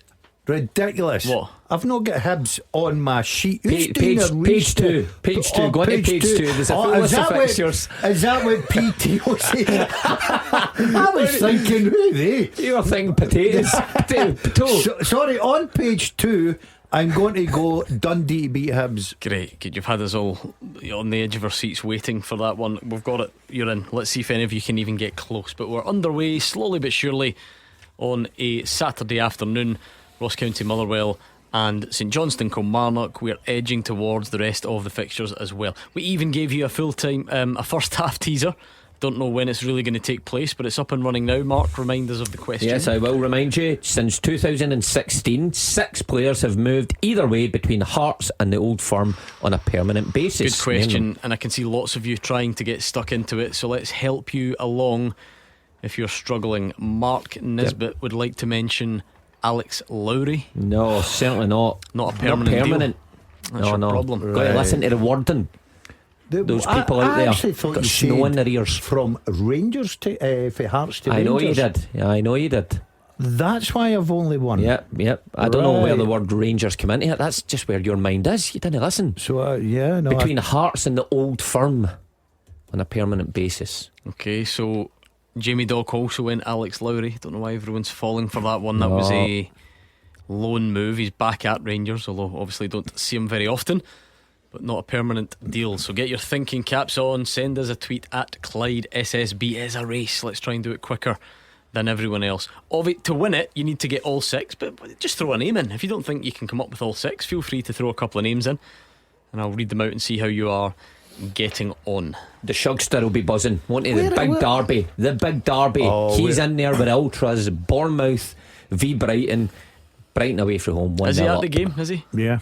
If I know a man like you, he'll be there. Yeah, if he goes to Clydebank, he's going to go to Bournemouth and Brighton, surely. I've actually forgotten where he is. It might be. He is. Might be. Is he? He's down in the south coast. Oh, he's got to be at the game then. Yeah, You surely. would think so. He'll have the radio in the ear like the old days, won't he? Travelled down overnight. Well, yesterday afternoon. Make sure he was there for a game. A bright start from Kilmarnock. They're looking sharp early on, which has been a bit of a disrupted morning for them, of course, having to travel. By the looks of it, though, I was trying to figure out the time frame. I think the team bus did get there in okay time. I think it was more Dundee United's clearly has had a proper delay. And again, Mark, I think the thing that I dislike most about days like this is this notion that there is one solution. The SPFL should just do this, or the clubs should just do that. All different sets of circumstances at all different parts of the country with so many moving parts. That's not to say you can't do more. I just mean there's not a one size fits all solution. Because I've seen people say, why did Dundee United not come down last night? Yeah. I mean, is that valid? You should. It's difficult. I think you know what, I do think that's a valid point with it trying to slaughter my old club. But I think when you prepare, I think everyone knew what was happening this week, and the weather forecasters quite clearly pointed to Friday and Saturday morning being the worst. I think you'd be better saying we'll go down the night before. I think Aberdeen. I think you've got to get yourself down, prepare properly. Don't get me wrong, listen, how days have changed. I remember playing with Partick Thistle. We were playing Kilmarnock at Rugby Park. We get changed in the bus. We ran off the bus, right onto the pitch, warmed up and played the game. Seriously? 100%. I'll never forget it. What'd you get changed in the bus for? Because we were running late. Why'd you? Surely you couldn't have saved that much time. Yeah, well, of course you would. By the time you arrived there, went in the dressing room, get all the stuff. So wait there a minute. So the kit was underneath. So you stopped the bus to get the kit on. No, when we left Firhill, right, we get handed our kit and everything from the thing. We ran on the bus. Were running late. We knew we were running late. Get changed on the bus, right off the bus, right through the main door at Kilmarnock, right on the pitch, warm up. And played the game. What did you not get changed at Firhill for before you got on the bus? Because we were running late, Mark. What party running late, picking up? I can imagine. I was back in the day. People done the M77 looking and seen the Thistle bus and seen all you getting the old. No, we cut in the bus at the time. But that's a true story. Ran right off the bus, right through the doors. Okay, they opened them, and ended up on the pitch. 20-minute warm up. Boom, right into it. I was looking at your stats the other day for Partick Thistle. You, for some reason, I don't know why, you play 40 odd games for Thistle. No, I don't recall. I think you did. I had a bad. You played more games for Thistle than you did for Rangers. No, I didn't. No, did I? I'm sure Wikipedia said that. Listen, that's got me runner up badminton champion when I'm the champion. I'm sure. So you're more affiliated to Thistle than he's right. Rangers. He's right according to your Wikipedia. Listen, anybody can go on that and change that, Gordon. Right? My days of party. How many? Something like 30 odd for Rangers and 45 for Thistle. 34 and 43. Is that right? According to your Wikipedia. Nah, I don't know. Well, one of them was at Rugby Park when we ran right off the bus to the theme tune. That's a legend. There was no orange ball. It was that old pink skin Mole Master. The old Mole Master with the Adidas coppers. Away we went. Puma Kings. Mackenzie Kirk headers wide from Graham Carey's cross. Still goalless there, still goalless I think in Dingwall as well. Yes it is, Ross County and Motherwell. Let's go back to Ibrox, Gabriel. So in theory you are 20 minutes away from kick-off. That's not changed, has it? No, Gordon, from what we understand, still on for the 3:45 kick-off here. Dundee United players only been out warming up for about 2 minutes. It's not quite Dazzler running off the bus, having just put his kit on. But the bus didn't arrive here until around 3 o'clock. We thought it might have been a bit earlier, but it wasn't actually until around 3 o'clock. The keepers were out a bit earlier, but United now just warming up, and the snow is back on here in Govan, starting to fall down quite heavily. Rangers been out for much longer, of course, about 15 minutes. Got to say, it is strange looking at James Tavernier, the club captain, just warming up with all the substitutes, moving the ball about in a little rondo here in front of me, and not with the starting 11. That's an interesting, looking at that time frame, Mark. If the Thistle got Thistle in the brain, if the Dundee United players are just out to warm up, is that going to kick off at 3:45? You wouldn't expect so. That is extremely short. You always leave yourself around about 40 minutes. So 3 o'clock kick off, the players will usually come out about 20 past 2. So that's all fine. Yeah, 20 minutes. That's quite short, huh? Yeah, plus the fact you've got to get back in the dressing room, you've got to get your shin pads on, get ready. That game is absolutely no chance. Do the hair. Yeah, getting off, get the Vaseline on. Did you ever put the Vaseline on the lips and that? No. Why? For what reason? I don't know. It was just a fashion then. You put Vaseline on your lips? On your lips, yeah. Any of the old players will tell you that. No. And away you go. I don't know, Gordon, right? It was just a fashion at the time. Why do you do anything in life? The Vicks on the shirt. Oh, I like the Vicks. Aye, I like a that. wee bit of winter green on the, especially in the cold when the snow was coming down. If anyone was in here seen him doing the actions of putting the winter green on the loins, come over, winter green on you go, and you can't put winter green there where you just gestured. You're nipping. I'll tell you, right, this is true. See, I went to Manchester, so I'd never seen this before, and Paul Gascoigne used to do it all the time, a wee bit more than most. The first game I ever played, they sat a bottle of whiskey on the table with wee miniature, like wee shots, glasses, and I'm watching thinking, what's this all about? And as the bell went, players went up, took the wee miniature and drank the whiskey and thinged me down to the pitch. Mate, this is a guy who slaughters me when I played in my era, and he's telling his guys are drinking on the job. No. It was the sort of I gave you that warm glow. I bet it did. Yeah, I'll tell you what, they were stunned when I ran out with the bottle in my hand one day. But that's like you had. Yeah, well, that's another one. But that's 100% true. How things have changed in football. It's actually professional now. No, it's not, mate. It's that a boys' club back in your day. Gabriel, when you say the snow's back on to a worrying extent, or I know I'm asking a lot of you here to predict the weather. I wouldn't say it's worrying yet, Gordon, because it's quite wet on the ground, so it doesn't seem to be lying. It's more sleety than thick snow. I'm no weather expert, but I wouldn't expect it to lie too much, especially with the players you think would be playing on it. So I wouldn't say the game was in danger yet, but the snow was off for a good 45 minutes an hour, and it is certainly back on here. The fans not quite packed out Ibrox the way you would expect them to. Maybe they stayed at their homes or in the pubs a little bit longer, but still plenty of empty seats, and we're nearly just 15 minutes away from kickoff. What's the latest in Paisley? Roger, are looking okay? Yeah, with a little bit of sleet as well, just as Gabriel was saying, from Ibrox, just along the road, of course. It is not quite as thick as it was. It's still coming down, but I don't think it'll put any threat to the game. Both teams are now out warming up. John Beaton and his assistants are warming up after he gave the go-ahead in our pitch inspection at 5-3. We'll have a game. The turnstiles are open, Gordon. The supporters are beginning to come in.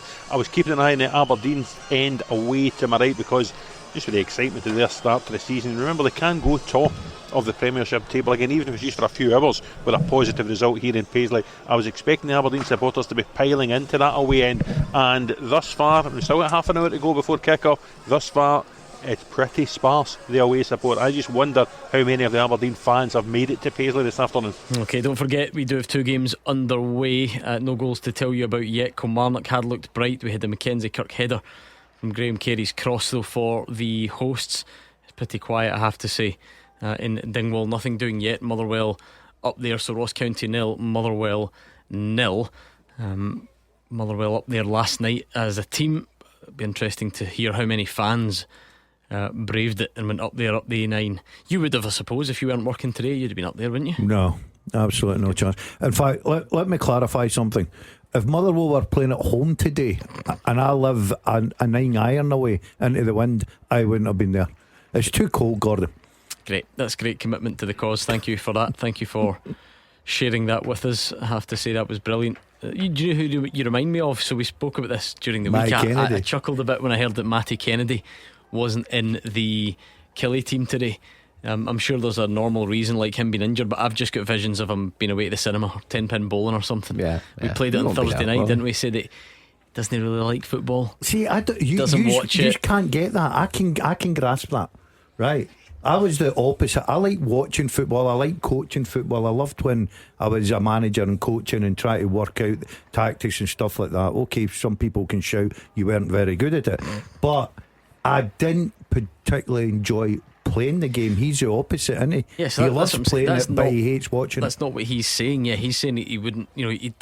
He basically doesn't even understand how people would sit and watch 90 minutes. You would do that. You watch football 100%, but I didn't like playing it, and I would never play five. I wouldn't be like him embarrassing myself in Aberdeen. Oh, you heard about this? What's he done now? Forget the Masters. As if the Masters hasn't. It probably should have put him off. Oh, he's not back in, has he? He's gone back a matter of days later and had his pants pulled down by Aidan McGeady yesterday, didn't you? Yeah. My own old training nemesis. I used to get paired against Aidan quite a lot when I was at Celtic, and it made me a better defender, but it's been a long old time since I faced up against him. But he was unstoppable. Tell him what he did to you yesterday. I mean, right from the off, I could tell he was in the mood and I couldn't move. But anyway, I was dreadful. Anyway, squared me up. That's you would have liked it. Did he drop looked like he was just going to scoop it over my foot. Waited till I move, nutmeg on the other side, goal. The game stopped for 20 seconds while people picked themselves up off the floor laughing. You know that way you just know you just want the ground to swallow you up. You must have known that feeling a lot, Mark, throughout your career. I know, against the best in the world, right enough, but that's what I mean. I just can't understand these guys turning up. It was freezing yesterday and want to run about playing 5 or 6. Keeps you fit. You could be doing with it. No. Couldn't you? You were saying the other day that you're worried about the waistline. No, I'm not worried about it. I've taken cholesterol. No, I'm not worried about it. It's the bio age I'm more worried about, Mark. The bio age. What's the machine saying again? It's 59. It's saying I need to get it down a little bit. 59. You must be well up into the 60s if you're concerned. No, 59. I'm going to try and get it 55. Get the body fat down. I'm sitting. So for people who don't know, this is like a machine in the gym that tells you. I'm sitting body fat around about 23% and I'm not too happy with it. 23%? Yeah. Hi. Yeah. That's like a walrus. Yeah, please get some football underway so we can stop talking about Gordon Gale's body fat. Still, the thing is, we do have 2 games underway. It's not for the want of trying. There's just not a great deal happening between St Johnstone, Kilmarnock, or Ross County, Motherwell. I will give you as many updates as possible. They just don't really exist yet. So what about the teaser, Mark? Another quick reminder. Yes, so since 2016 6 players have moved either way between Hearts and the Old Firm on a permanent basis. Okay, name them. Quite a common wrong one, I would say here. I can see no grey areas. I can see the opposite perspective. A few of them going for Stephen Naismith. No, Stephen Naismith. Okay, not on the list. That's fine. Keep them going. At Clyde SSB. Get your answers over to. How do you think you're faring? You doing okay? I've done 5. I can't get the 6. No. It'd be interesting today, Mark, if this was our Christmas journey. Where would we? I don't know. Wouldn't be anywhere. Exactly. In Clydebank. We're hoping that because there are no games on. Yeah, we're hoping St Johnstone. Nothing kicked off at 3 o'clock yet. Nothing out with the top flight kicked off. In fact, no, nothing. I was right the first time. Nothing at all kicked off at 3. Lennon Miller had a free kick. He bent it wide of the post. Andy Halliday fouled outside the area, but Lennon Miller couldn't convert the free kick. So Ross County Motherwell remains goalless, as does that game that kicked off 3:15. So we had 2 at 3:15. We've got 1 just around the corner at Ibrox, and just even further round the corner if you keep going, St Mirren Aberdeen, and then we're loosely back on track. Nothing doing, nothing coming out of Tynecastle, Roger. Is that because that's going to be absolutely fine, or is it because it's so far away that nobody's bothered to think about it yet? I think it's probably because it's in the television and it'll be too much hassle to put the game off. I think that's the same with Dundee Hibernian. I think they were desperate to get the 2 TV games on. I think that probably influenced their eagerness to get the earlier games on as well. They've got them all on, there's no doubt about that, but I don't think the spectacle will be what it might be. There will be fewer Aberdeen fans here for a start. I think we can count the number of Motherwell fans at Dingwall on the fingers of one hand, very probably. They're not. David Fool's already told you, not many Kelly fans at Perth, and that is the big disappointment of the day, that the supporters, the lifeblood of the game in this country, haven't been able to get to the games today. Robbie Dees goes into the book for a foul on Graham Carey. Derek McInnes is not happy. He feels like he's been on the receiving end of a few harsh decisions this season. He does acknowledge that sometimes his players haven't helped themselves, Mark. It's been daft second bookings, because that's where that debate always gets split. I'm not saying Robbie Dees is going to go on and get sent off, but if you're unhappy with the first one, that's fine and you're allowed to be, but then the perception of injustice only stretches so far. If the second one comes for something daft, something that you shouldn't have done, whilst knowing that you were on a booking, rightly or wrongly. And he's had too many of that from his players this season. So while we probably would agree that some may have been harsh, his players certainly haven't toed the line or used common sense. Again, there's arguments, but where do you stop? You see a player getting booked, you see them run the risk, do you withdraw them? You can't do that every game. Stephen Robinson did it early on in the season, and it was the right decision. I think that's only if it's so obvious, isn't it? That they're really on a and then you can watch a player's reaction, and sometimes players can sort of lose what they're there to do. And as a manager, you can see, oh, hold on a minute here, he's really run the risk. But if you've got a booking and the player gets, you can't just keep saying, well, oh, he's got a yellow card, quick, make a substitution. I think you've got to, sum it up, have a look at it, see how the player reacts from the booking. If he's still at it, he's still high, but it's still affecting him, then I think you've got to try and make that change. But I think that players that get booked, 99% just got on with the game, and they know they actually need to watch what they're doing. Motherwell starting to at least have more of the ball up there in Dingwall, starting to maintain a bit of control. Nothing major at the moment. Greg Docherty, remember him, formerly of Rangers and Hamilton Accies, sent off after 36 minutes for Charlton down the road, so he fancies an early day. Corey Ndaba has crossed just too high for Vassell. He was everywhere in that Celtic game, wasn't he? He was good. Corey Ndaba, I don't know if he's maybe in a more of a traditional crossing area there by the sounds of things, but too high for Vassell, keepers with not a lot to do in Perth. Well, you quite often meet him, do you not? Did you discuss any tactics, what he was asked for? I haven't seen him yet since then, actually, because I'd be interested. We were trying to work out if he was part of a back three that we thought, but you've seen him quite advanced, going all the way in angles. See, to be fair, obviously when the game is on TV and it brings more attention to it, he has been doing that a lot, kind of moving in the pitch, and David Friel's saying he's doing it again today. It's been good a bit player. of a theme. I like him. Good for player.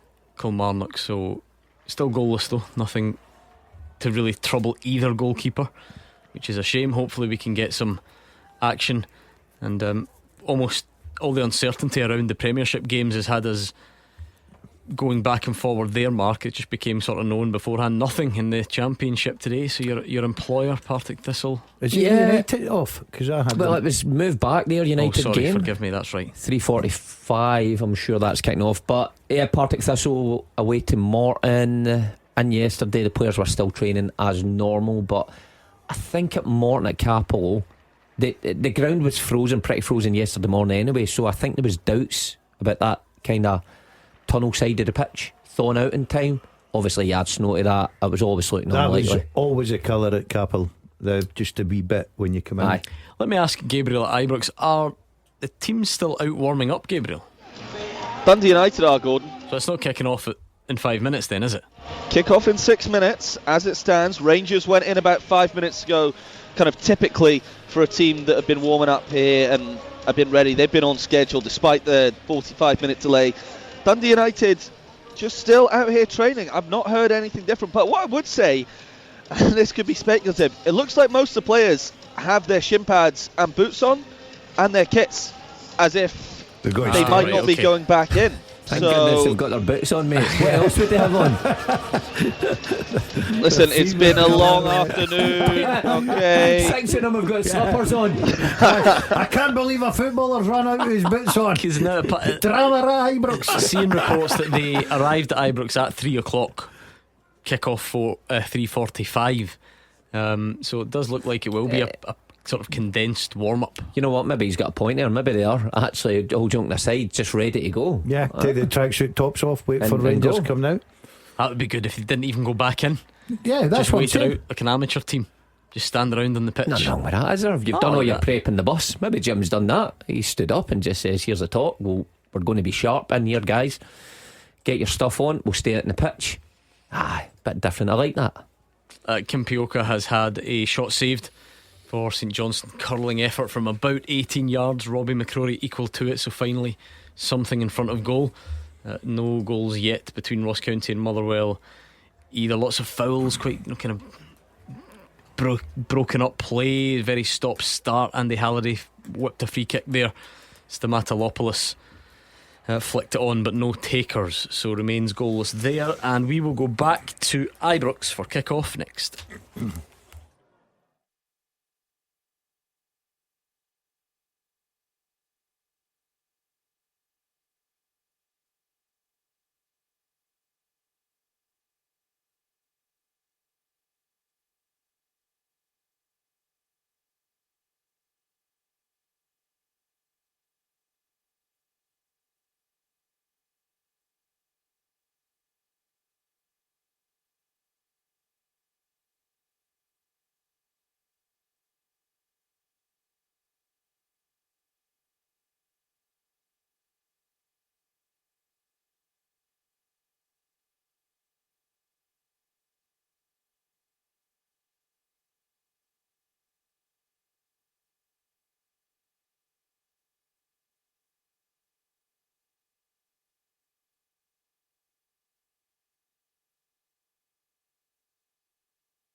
The Clyde One Super Scoreboard Podcast. With Lucas Volvo. Book a test drive for the Volvo EX30 today. Head online for details. The Clyde One Super Scoreboard Podcast. With Lucas Volvo. Book a test drive for the Volvo EX30 today. Head online for details.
After the action, it's your reaction. 0141 951 1025. Clyde One Super Scoreboard's open line. We are underway in a few of the games now. We're getting there. Rangers 0, Dundee United 0 with about 6.5 on the clock. Not missing much. Václav Černý had a shot from outside the box straight down the throat of Jack Walton. We're going to get you a half-time story from St Johnstone against Kilmarnock. Our intrepid reporter couldn't make it to Dingwall. The roads were absolutely chaotic, so I'll keep you up to speed. Ross County 0, Motherwell 0. We are underway between St Mirren and Aberdeen. Like I said, very early stages there. Motherwell did have a chance there, probably their best chance. It was Lennon Miller teed up Steve Seddon. He had a high shot that was parried away by Ross Laidlaw. So the half-time whistle has gone there, Gordon. We didn't expect there to be loads in it. Motherwell and Ross County goalless. I said that I feel it was yesterday. I said about 2 o'clock, Gordon, that if Motherwell go up there, I can't see them losing the game. But if the worst came to the worst for them, that they got a point. Look, it's a difficult day for everyone. There's not going to be a lot of goals, I think, by the way the games have started. The crowds are down as well. It does affect the players. So far so good. Again, early stages, Ibrox, not a great deal happening. Dundee United certainly in the early minutes trying to press high, trying to put some pressure on Rangers, but Rangers with plenty of the ball and coming forward. It's half time in Perth. Let's go to David Friel. Yeah, Gordon, half time, St Johnstone 0, Kilmarnock 0, and the half time whistle was just greeted by silence there, and I think that kind of sums things up. It's just been a nothing game. We had that delayed kick-off. Don't know if that's played a part in it. We hoped it would be worth the wait, but it hasn't been. Unfortunately, it hasn't been a classic at all, and no wonder Matty Kennedy doesn't watch football when we serve up stuff like this in the first 45. Both sides have had spells of pressure. St Johnstone probably had the better chances, but there hasn't been a great deal in it at all. Barely a shot on goal, and if ever a game needed a goal, it certainly is this one. Mackenzie Kipp had the first sort of half chance with a header from Graham Carey's cross.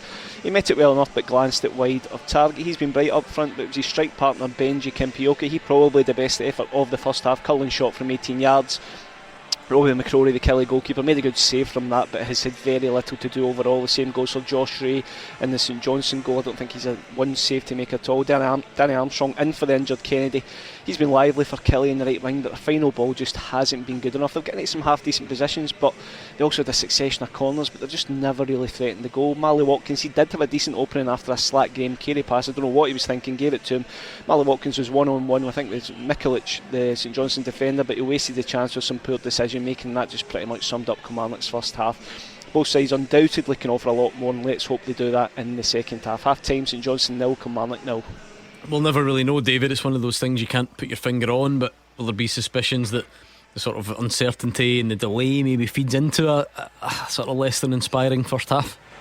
Yeah, it probably does, and there's not a great atmosphere around here either, you know, and just and that's not because of St Johnstone's form. I just think everybody's pretty cold and they've been waiting for the game to kick off, not been great conditions to get here, and I just think neither side have really found a rhythm, and you know, it's a lack of quality, Gordon. Both are far better than this, and Derek McInnes, he's been very animated on the touchline, and there was a moment there where Kilmarnock could have actually put the ball into the box. He actually decided to pass it back to Robin McCrory from almost the halfway line. He was incandescent at that, so I'm sure he's got some choice words. And Simo Valakari, he's always animating the touchline, but he will also be looking for more from likes of Nicky Clark and Graham Carey. There's been a lot of slack passes. As I say, St Johnstone probably just a bit edged it, but there's been nothing really in this game. Well, things can only get better. That's the way to look at it. Early stages in Paisley. Greg Kiltie had a shot deflected after a great run and pass by Marcus Fraser. McMenamin then with a shot deflected off target from the corner. Rangers, Gordon Dalziel just trying to go about their business. There's not a great deal, I think. Like I mentioned a few moments ago, Václav Černý lined one up from outside the box. He might be disappointed. He caught it straight at Walton along the ground. It was an easy save. Not had much to excite the home fans yet. Well, it's early doors at Ibrox, Gordon. Obviously the players, they get affected as well. Everybody thinks it's easy for the players. They're sitting in there. You prepare for a 3 o'clock kickoff. All of a sudden it's put back 55 minutes. You've got to sort of adapt to that. It's early doors. I'd imagine that Rangers will probably have most of the play just now. It's that vital first goal. Never mind Ibrox round about the corner. You're looking at Dingwall just now 0-0. You're looking at Perth 0-0. So we're hoping for some excitement, something to talk about, and a few goals. What for the would lads. you have done with your pre-match meal? Because when I played, it was 3 hours before, so we always sat down at 12 o'clock. But if that was delayed, sports science will be going mad, won't they? They'll kick into action. I was never You never took a pre-match meal? No, I wasn't a pre-match meal man, Mark. What I used to do was have a massive breakfast. right? And then, what do you have? Oh, I had everything: sausage, egg, beans, tatty scone, you name it. This is the 80s, remember? Does not surprise me. Storing away black pudding, but I was very healthy with the brown toast. And then I would have a cup of tea and a Jaffa cake before I went out the tunnel. Do you know what though? There's a bit of a, not a disagreement as such, but I said earlier, everyone's looking to blame someone. Should the league do more? Should the clubs do more? Should Dundee United have come down last night? All this sort of stuff, Mark. An interesting one. I'm trying to figure this out. So Rangers manager Philippe Clement has said before the game today they offered Dundee United the chance to come and have a pre-match meal and meeting at Ibrox, but they rejected it because they wanted to go to a hotel instead. Right, okay. Very kind of Philippe Clement and Rangers to do that. You don't often see that. It was 18 quid a head. So Dundee United have what? So they were actually down here, but they've gone to a hotel. And then that's where the problems may have arose, because where would that hotel be? I don't know. It may have been round about that area that David Friel got stuck in the accident. It might have been. I don't know that for certain, but I know some teams eat around that area when they come down. It's very cryptic. Yeah, he knows where it is. What sort of area is it? The McDonald's drive-thru, the Western round. Oh, that's it. That's you give one, away. yeah, let's not. I don't know if we were allowed to advertise it. You'll have fans turning up looking for teams there now. Don't be so silly. That's very interesting. I like that. It's very good of Rangers to offer that, but as you said, they're going. Dundee United decided no, we're going to prepare the way we want to prepare, and they've every right to do that. Or maybe the hotel said you're not getting your money back, your deposit that you paid. Know something, that's exactly what's happened. We'll stick with the hotel. Tanzer had a shot wide for St Mirren, 22 yards out. Is he the reigning goal of the month winner? I think he certainly won it recently. Terrific goal, terrific. Dundee United had a nice move down the left, but the cross flashed in there, held by Jack Butland, who of course is the captain today. Gordon, that'll be a popular one amongst many Rangers fans. Look, I think all eyes will be in the right back position to see how Sterling does. See, for a short term, I agree with the guy that put a tweet into you, Gordon, about Tavernier can come off the bench. I'm not arguing that point. He can come off the bench and be in that sort of impact with a set play or a terrific strike from outside the box. He's getting into the back post before and score goals. So yes, he can be a threat, but going forward and game to game, Tavernier ain't going to sit in Rangers bench and be happy, especially when he's the captain.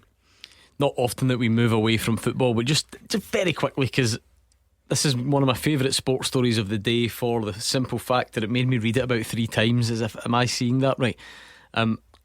Andy Murray is now going to go and coach Novak Djokovic at the Australian Open. Just bizarre, isn't it? It's very bizarre, like that. Yeah. So Novak Djokovic on Twitter with a nice wee tweet that says, well, I never liked retirement anyway, and a video of the two of them together over the years. And he's going to go and coach his old sparring partner. You think these players, the best ever to grace our sport, the 4, just shows you think they've got massive egos, but mutual respect. Yeah, just. Well, you think about it. Managers and coaches of football teams are telling players how to play, and they're probably never had the career that they're coaching the players. And it's the same with tennis. He might be passing on, look, this is where I used to work and I thought was your weaknesses, and they might go on together. It's good for the two of them.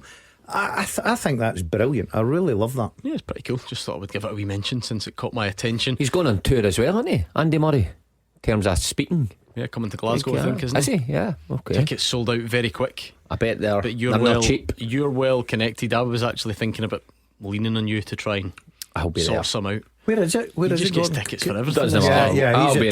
He's called Ticket Master. This boy. You want a ticket? You phone him up. He's a man. The only place he can't get you a ticket, Celtic Park.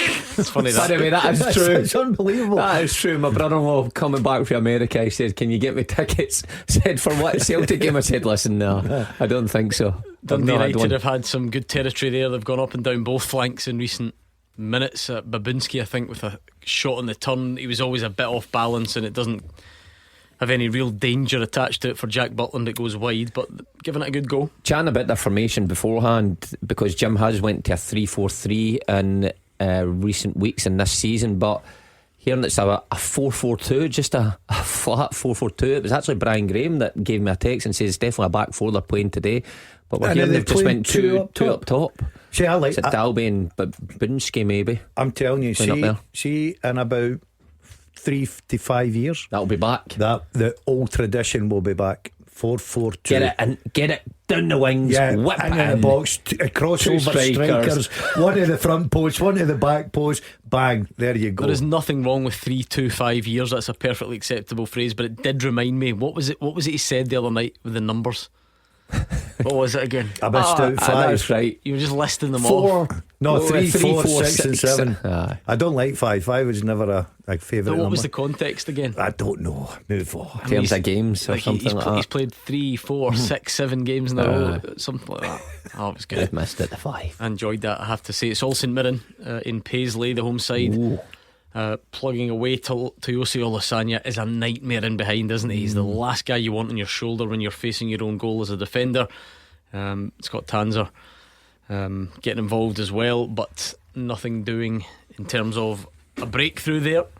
Although, did you notice that Olasanya and Richard Taylor both been offered new contracts by St Mirren? Stephen Robinson saying yesterday, not accepting defeat I don't think, but kind of admitting it might be quite difficult to keep them, Mark. That would be a disappointment for St Mirren fans. Yeah, nature of the beast though, isn't it? Playing with a club in Scotland that if you do well for a club like St Mirren or Motherwell even, we've seen it in the past, these players who come up do well, it's difficult to keep them, because what St Mirren can offer, what League One club can probably double maybe in England. So it's not it's not a hard choice for those players. And loyalty is no longer there. You go where the pound sign is. That's as simple and straightforward as it is. That it should be. Players have to look after themselves, because clubs are quick to cut them or try and offer them a deal to get them at the club when they're not playing. So as long as they do well and be professional while they're at the club, they've every right to go and take a bigger contract elsewhere.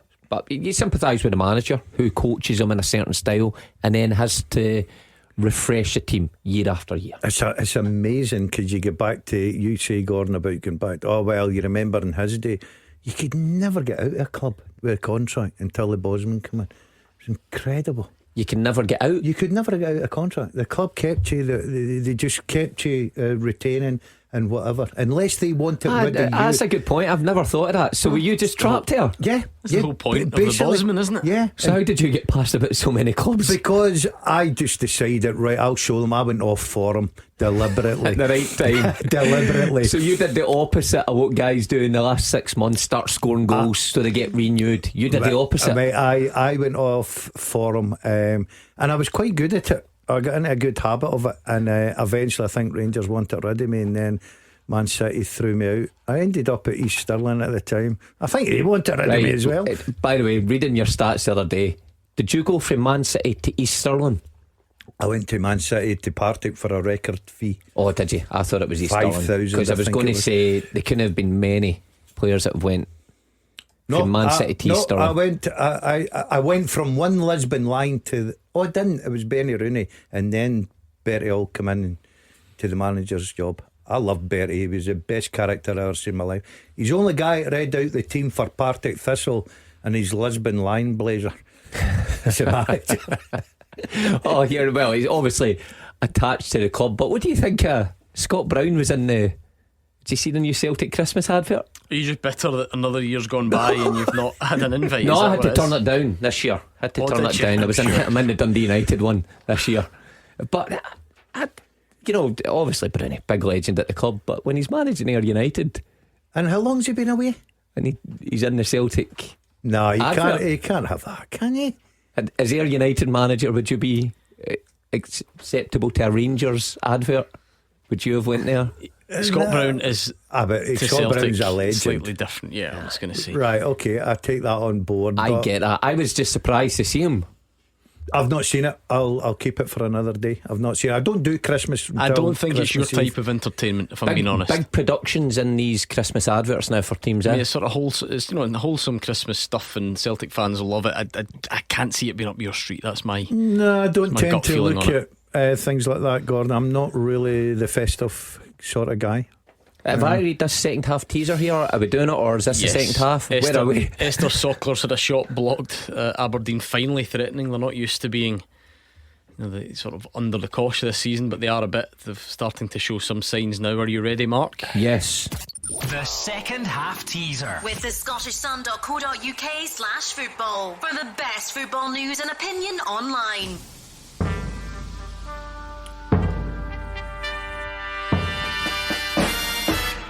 Okay, I spent almost 5 years in Scotland and also played in the English Premier League. I have played alongside Adam Matthews, Jamie Murphy.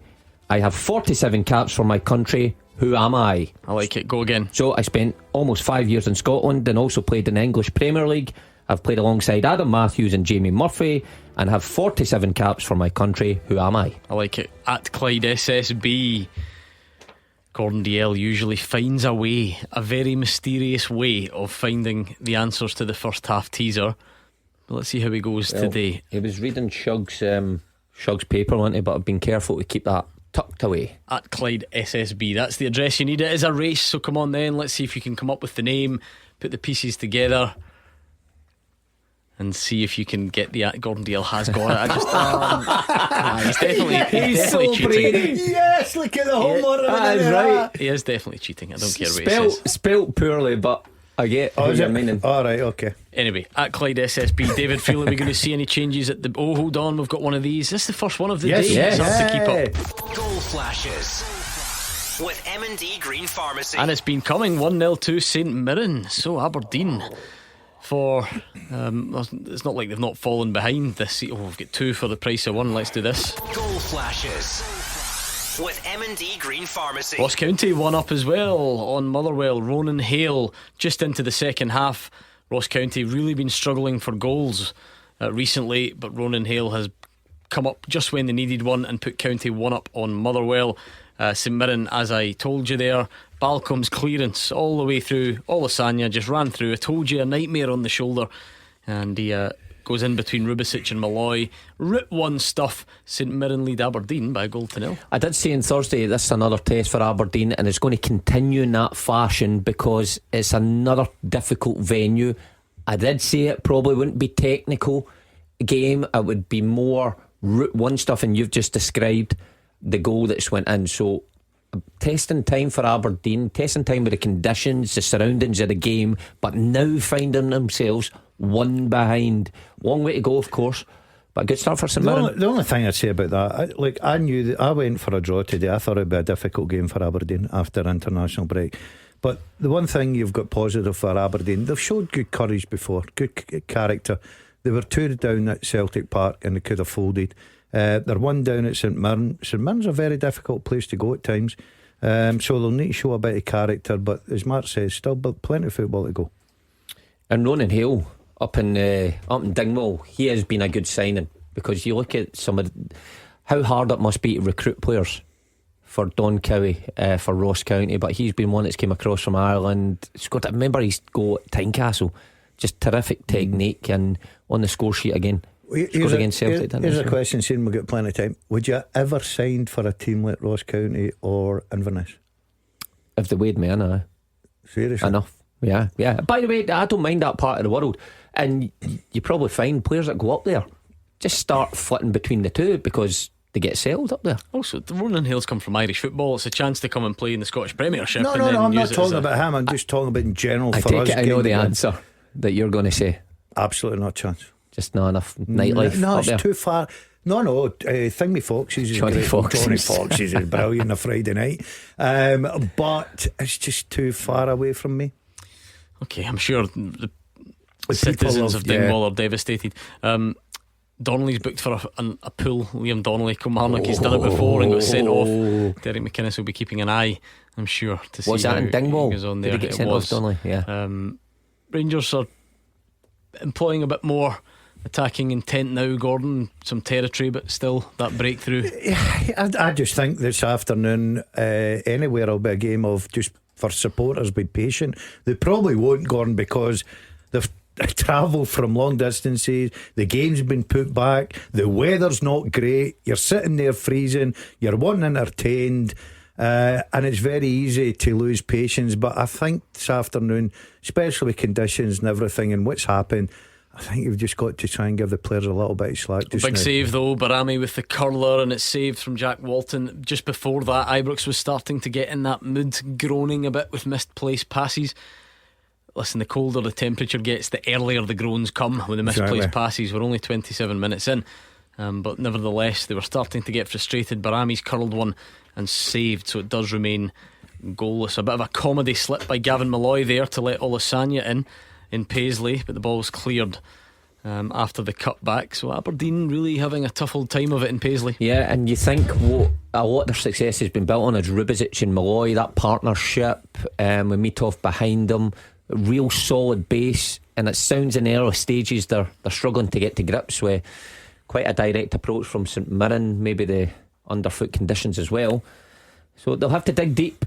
Different test for them coming up. I've got to say, I was speaking to Gogic yesterday, Alex, at the skate, and he was pretty confident that they could get something. This is a paid advertisement from BetterHelp.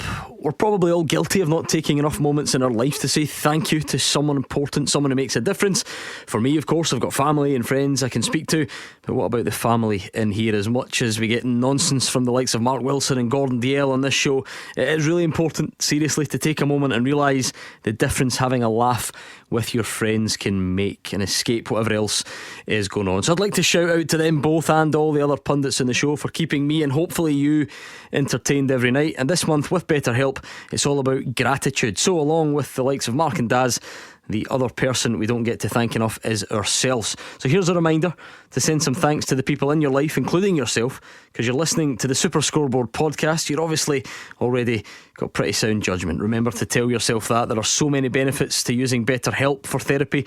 It's not just for people who've experienced serious trauma in their lives. There are great tips for learning positive coping skills, how to set boundaries, and just be the best version of yourself that you can possibly be. With over 5,000 therapists in the UK already, BetterHelp can provide access to mental health professionals with a wide variety of expertise in mental health. Let the gratitude flow with BetterHelp. Our listeners get 10% off their first month at betterhelp.com/SSB. That's betterhelp.com/SSB. Working on this week. What did they say? What specifically did they say? They were working at, getting Aberdeen's backline, long balls, back up, and it was great to see him back because he missed the international scene, he was telling me, because of a slight problem. I couldn't tell you the detail was great. I couldn't tell you if it was his calf or his hamstring, but I knew he was a slight injury. But great to see him back, and he made it today. He's an important player for St Mirren. So they were working on long balls. They were working on being direct, not long balls, being direct, trying to turn Aberdeen, trying to get at them, trying to get the front players, and it's obviously worked. It was a good tactic from Stephen Robinson. Jim Goodwin spoke during the week, Mark, about trying to create a Scottish accent. Absolutely not. To create a nervous energy inside Ibrox, and we've mentioned there already have been some groans, but it's a long way to go, and you need to try and offer something at the other end as well. Old cliche, you just tick the minutes off, don't you, or the sections of the game. You get to half hour and he's pretty much completed that. Mark, potential game changer here.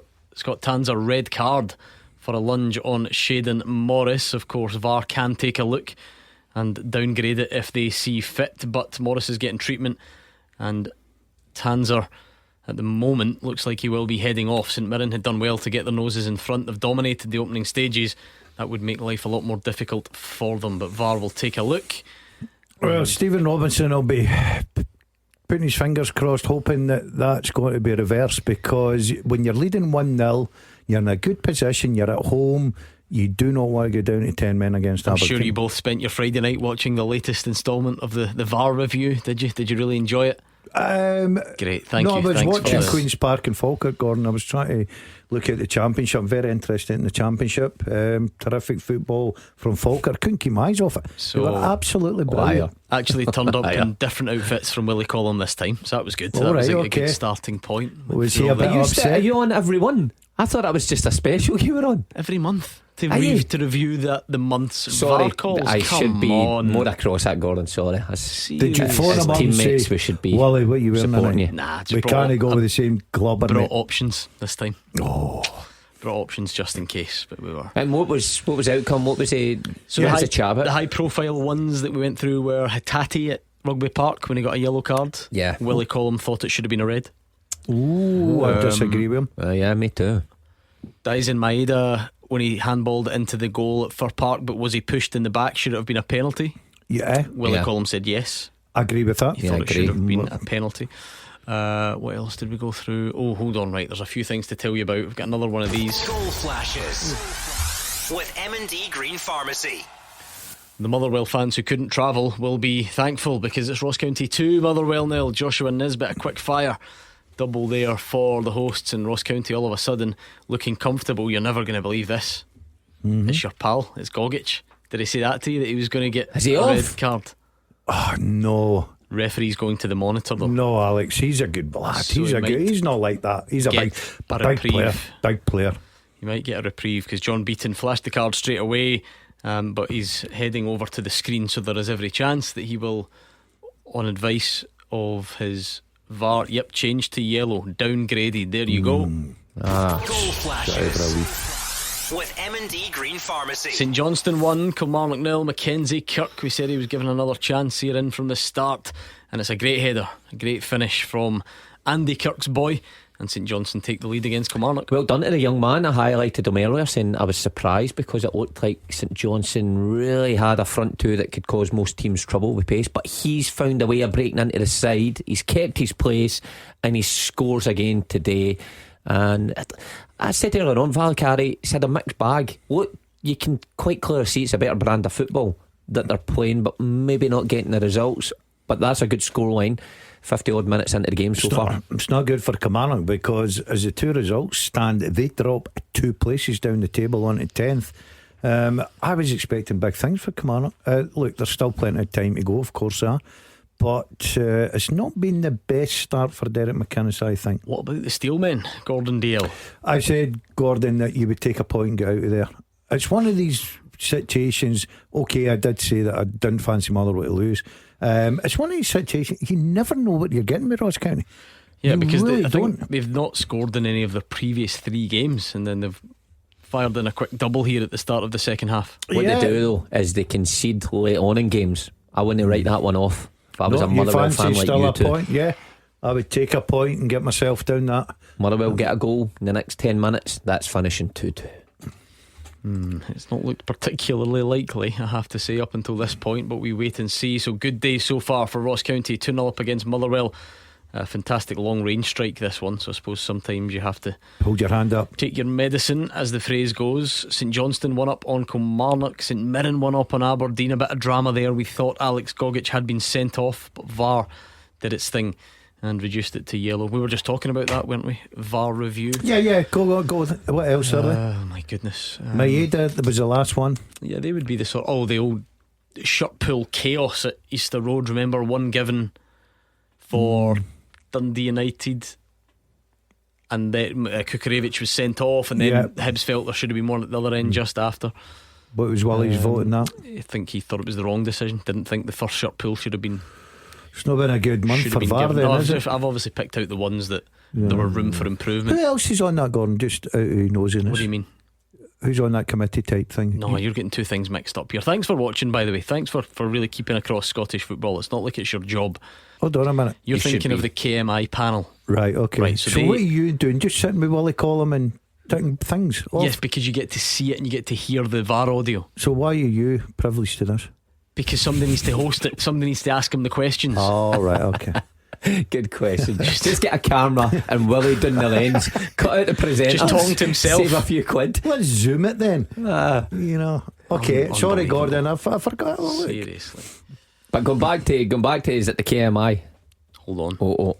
Goal flashes with M&D Green Pharmacy. Rangers 0, Dundee United 1, and it is Sam Dalby. He's been in good goal scoring form. They are checking for offside before anyone gets too upset or excited, depending on your allegiance. They're having a check, but it was a free header. Philippe Clement will be desperate for this to be offside, because if Ibrox was starting to get a wee bit nervy, well, they certainly will be even more so if this stands. Let's take it for now that it stands. Sam Dalby's been a good addition on loan from Wrexham, and it's a disastrous sort of end to the first half for Rangers, Mark. Well, if it stands, it would be. Dalby's been good. He scores, quite often for United. Good goals as well. We're just waiting to hear, obviously, if it stands. But even if it doesn't, sometimes it's still not good enough for the fans. Look, I said earlier, if you're Jim Goodwin, Dundee United, you're looking at a Rangers team that they're not setting the heather on fire.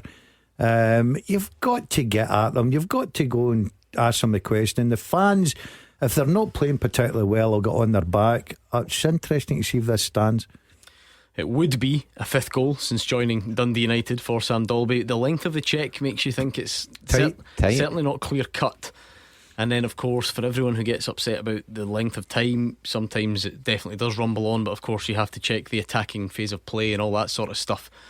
And it's going to be extremely tight. There's no doubt about it. It's very difficult to tell. It looks like Jeffy is playing him on. That's the initial report from Gabriel there. But as we know, you've seen it even in international football through the week. Somebody's toe is further forward than somebody's shoulder, or vice versa. So we will wait and see on I think that one. What we're hearing about the goal anyway and how it came about, even if it is offside, I think as a Rangers fan or manager, you'd be concerned Two centre backs.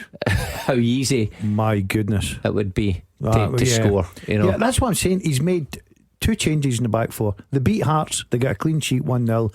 He's made 2 changes in the back four, and the gap between Proper and Chefty is unbelievable. It's schoolboy stuff.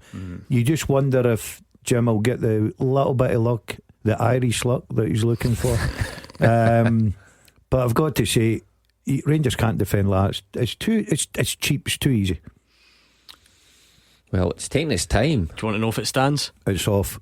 Goal flashes Stands. with M&D Green Pharmacy. Well, what a big goal that could turn out to be. Rangers 0, Dundee United 1. It is Sam Dalby. It was a good header from him. It's his 5th since mid-October. He's ticking along nicely now, Sam Dalby, but it's a disastrous piece of defending for Rangers, and the home fans will not be happy, Mark Wilson. Well, what did you say Jim's quote was midweek? To create, was that a nervous energy within Ibrox? Now I heard Philippe Clement then respond to that and say he loves it when other people does his job to motivate his players.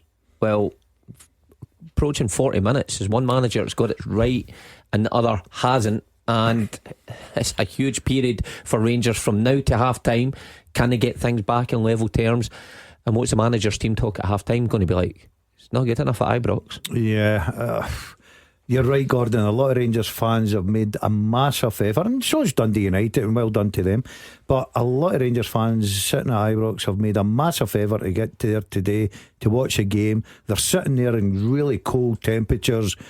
They will not be pleased at all of what they're seeing so far, and I don't blame them. I've said for months now, Rangers are a poor watch. They really are. They might still get the 3 points here. They're at Ibrox. You're probably hoping for a response in the second half, but they're a poor watch just now. Yeah, and that's the thing. Look, you've got, obviously, Mark, you have to balance all sides of the game, and there are going to be moments you might switch off, your defending might not be brilliant, but this is not like Rangers have been battering Dundee United either, and then it's majorly against the run of play, and it's just a bit of bad luck at a moment that's gone against you. Even if this was 0-0, still, it wouldn't. Do you know what I mean? It wouldn't be a satisfactory performance level from Rangers so far. And it's just followed suit from what the Rangers fans probably expect to see now at Ibrox. But they're playing against a side who are sitting just behind them in the league, who have lost the same amount of games as them this term in the league. Both lost 3 games. So it's going to be, you need to be much better if you're going to beat a Dundee United side that Jim's got very well organised. But you always expect to concede chances in games against teams that are in the top 6. But it's how easy Rangers are to score against. Dreadful. But you made a good point, Daz, and I was thinking that again. And we highlighted Tavernier as a change, but again, he makes unnecessary changes to the back four. I made the point 3 weeks ago. How can you expect any consistency as a unit when you make 2 changes every single game to your back four? And it wouldn't surprise me who Rangers got next week. Doesn't matter. St Johnstone or something? It wouldn't surprise me if you find Proper out the side and Balogun back in it and Tavernier at right back instead of Sterling, and you expect different results. I don't think that helps anybody in the side when you keep chopping and changing. They've got St Johnstone up at Perth, which has never got to be easy. Look, there's still plenty of time to go here. You don't write them off, but I've got to give Jim Goodwin a lot of credit. He goes to Ibrox. I think Jim sees there's a chance here today. He goes to Ibrox and plays 2 up top. Not a lot of teams go to Ibrox and play 2 up top and become attacking. And he's looked at it and thought, do you know what? If we can get at Rangers, if we can get the first goal, put them under pressure. If Rangers get 1-0 down at half time, the players will certainly hear the thoughts of the supporters. Adama for Clark is the change for St Johnstone. He's had a volley saved immediately. Remember, St Johnstone lead Kilmarnock by 1-0. The most comfortable afternoon so far is for Ross County, because that's the game that's furthest on. That was a 3:15 kick-off. They lead Motherwell by 2-0. About 65 minutes gone there, I would think. And St Mirren leading Aberdeen by 1-0 as well. We've not yet reached half-time in that one. We're not too far away from it though. The schedule is all over the place, but hopefully you're keeping warm and keeping up to speed with today's action with us. I'll open the phone lines at some point, I guess. Who knows when, after this Rangers game, but we're not at half-time yet. And Celtic fans, I'm sure you'll be heading through to the capital soon as well for that game against Hearts. Keep forgetting that game's to come. So's Dundee Hibs. I'm all along. See when I'm you say these games are tomorrow. St Mirren Aberdeen in at half time, I'm looking going, it's 20-5. We must be getting paid double for this. Are we staying on longer? No, we're not. No. I can assure you of that, because we'll be on till 10 o'clock tonight to try and take it all in. You go home, watch Celebrity. Oh, he's big into the jungle, isn't he? Yeah, Hold on. Big into it. For 20 years you have refused to watch I'm a Celebrity, and now you're on it. I'm loving it. What's changed in your private life? A lot's changed in my private life, but I'm loving it. I just it's grasped me. It's grasped Do you me. think genuinely, right? Because like you throw this sort of stuff out there willy-nilly, you must be the only person who's just started watching it this year. There can't, because I get people who don't watch it or who previously did and now don't. There is no way anyone else out there has left it to 2024 to start watching that programme. I've sort of stumbled on it, if I'm honest, right? And now you're hooked. I know I'm hooked. Yeah. Last night you stumbled on a show. It's been running for 20 years. I couldn't wait till 9 o'clock. It's on every night for months at a time, November to December. I'm loving it, by the way. I am absolutely I know he loving loves it. his pal Rooney. He loves her. How good is she? Oh, she switched on. Lagatha, right up there. She is switched on. More switched on than you, who thought she was an old schoolmate of yours when you met her. But we're friends. We've always remained friends. Who are you going to win it? Who you going I for? think it's early. Yeah, I think I'll take a twist. It definitely takes a twist. But what I would like to do is get in and ask one or two. Right, there's cameras and mics everywhere, and you're sneaking tea bags in and you don't think you're getting caught. I would like to sit down and just look at them. No, but they should fine them. Take some of their fee off them. They want to be sneaking things in then. No, they took their cupcakes. I did see that episode. 5 cupcakes, chocolate ones. I'd have been devastated. You'd be good in the jungle, I think. By the way, You'd be fuming. Yeah, I'd have been saying to wee Barry McGuigan, give him the uppercut. He can't promote violence. And know what you would have done, and I've seen it before with Amir Khan. Did you see that, Gordon? Brilliant. Stole it. They stole. So 1 year. That would be you. That would be you over the back. They got treats like the cupcakes the other night, but with strawberries, and didn't take it back to the camp. Just ate it on the way back. And said that they lost the challenge. I love that. That is right up your street. Oh yeah, that's you in a nutshell. Big strawberry lips. Anyway, back to normality. There's a Scotland international scoring. He had some game time. In fact, he started the Croatia match. Tommy Conway has got a 5th for Middlesbrough. Is his wee pal playing? He's not scored yet. We doke. He is a player, that boy. Yeah. Oh, incredible! I just love the way he goes back to the old days for me. A typical winger that says, "I want to take you on." Every time he gets the ball, I want to get by you. I want to test you. I want to see how good you are. I think he's brilliant to watch. He's exciting.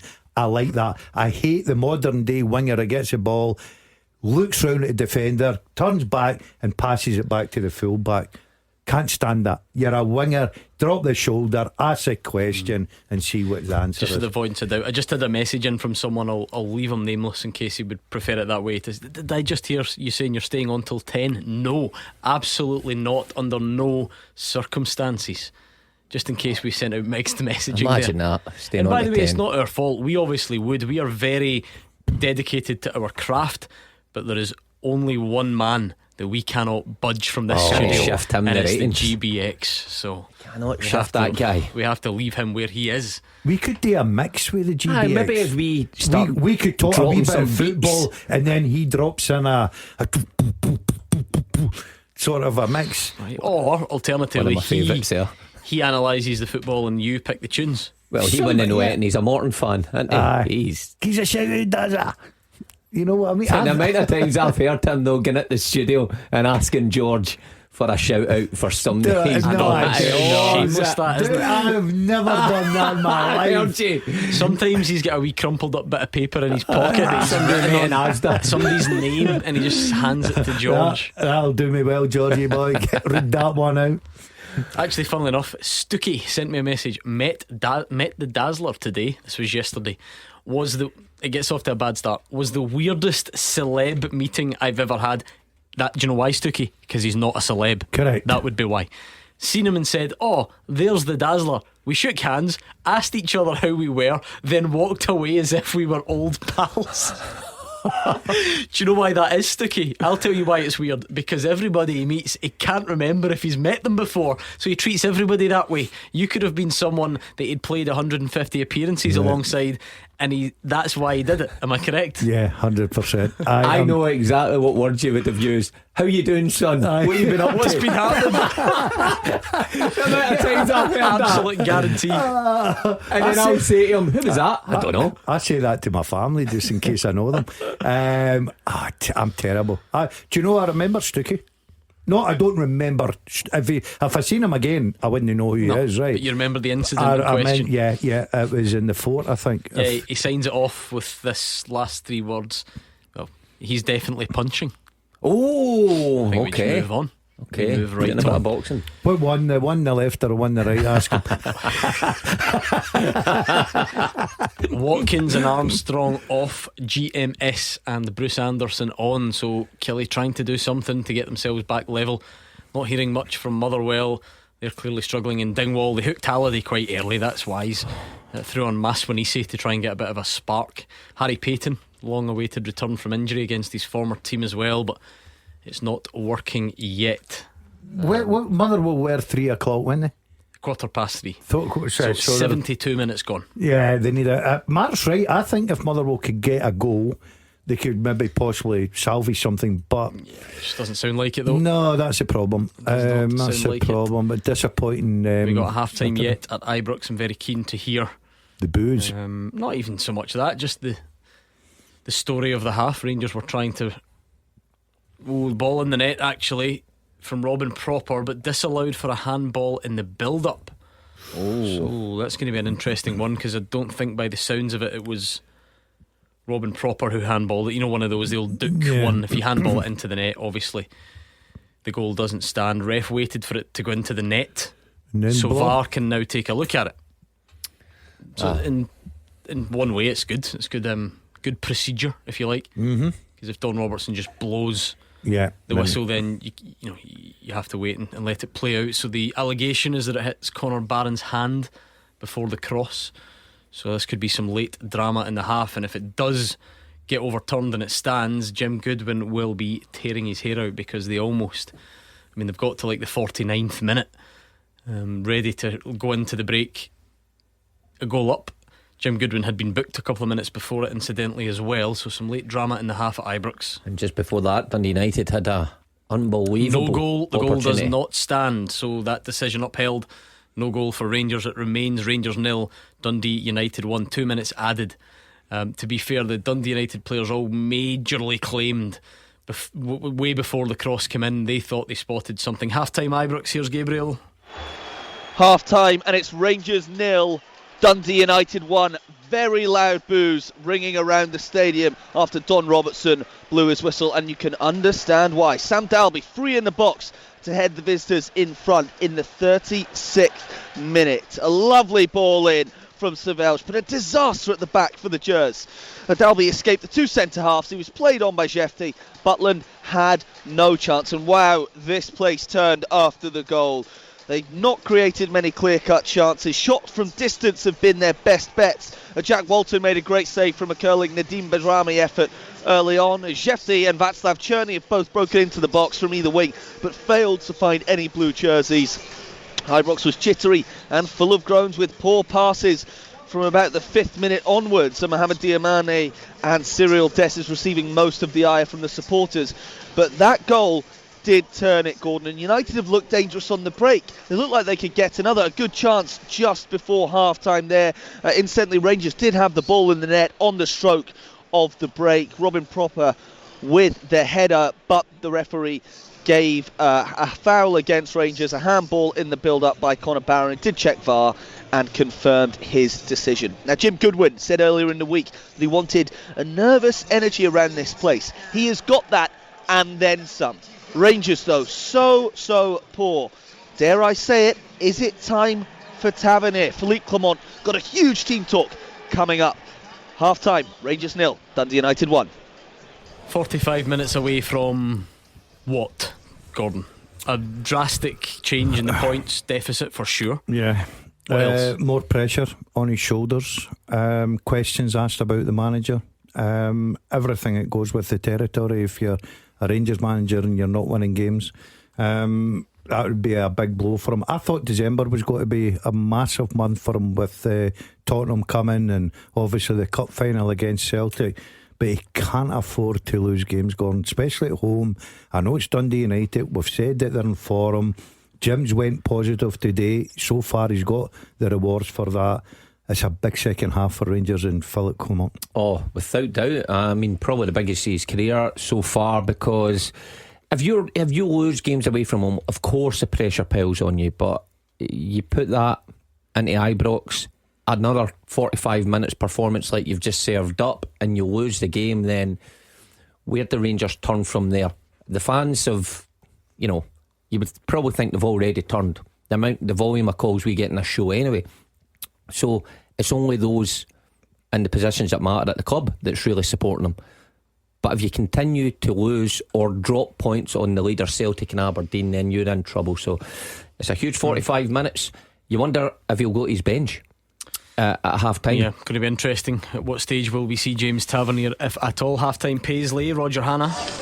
Yeah, half time St Mirren 1, Aberdeen 0, and the Dons are really going to have to raise their game, Gordon, if they want back to this Premiership summit at tea time tonight. They have been poor and they have been outplayed by St Mirren, who deservedly lead at the break. Greg Kiltie could have had them ahead very early. He'd a shot deflected wide after a great running pass out the back from Marcus Fraser. Then Conor McMenamin had a shot deflected off target from the resulting corner before Scott Tanser flashed a shot wide from 22 yards with the home side well on top. Took Aberdeen a long time to rouse himself. Esther Sokler had a shot blocked inside the 6-yard box from a corner before captain Graham Shinney flashed a shot high over the bar from 20 yards. But it was a home team that took the lead in 19 minutes, and to say this was a Route 1 goal does not do it justice. There was a pass back from Marcus Fraser to his goalkeeper Ellery Balcom.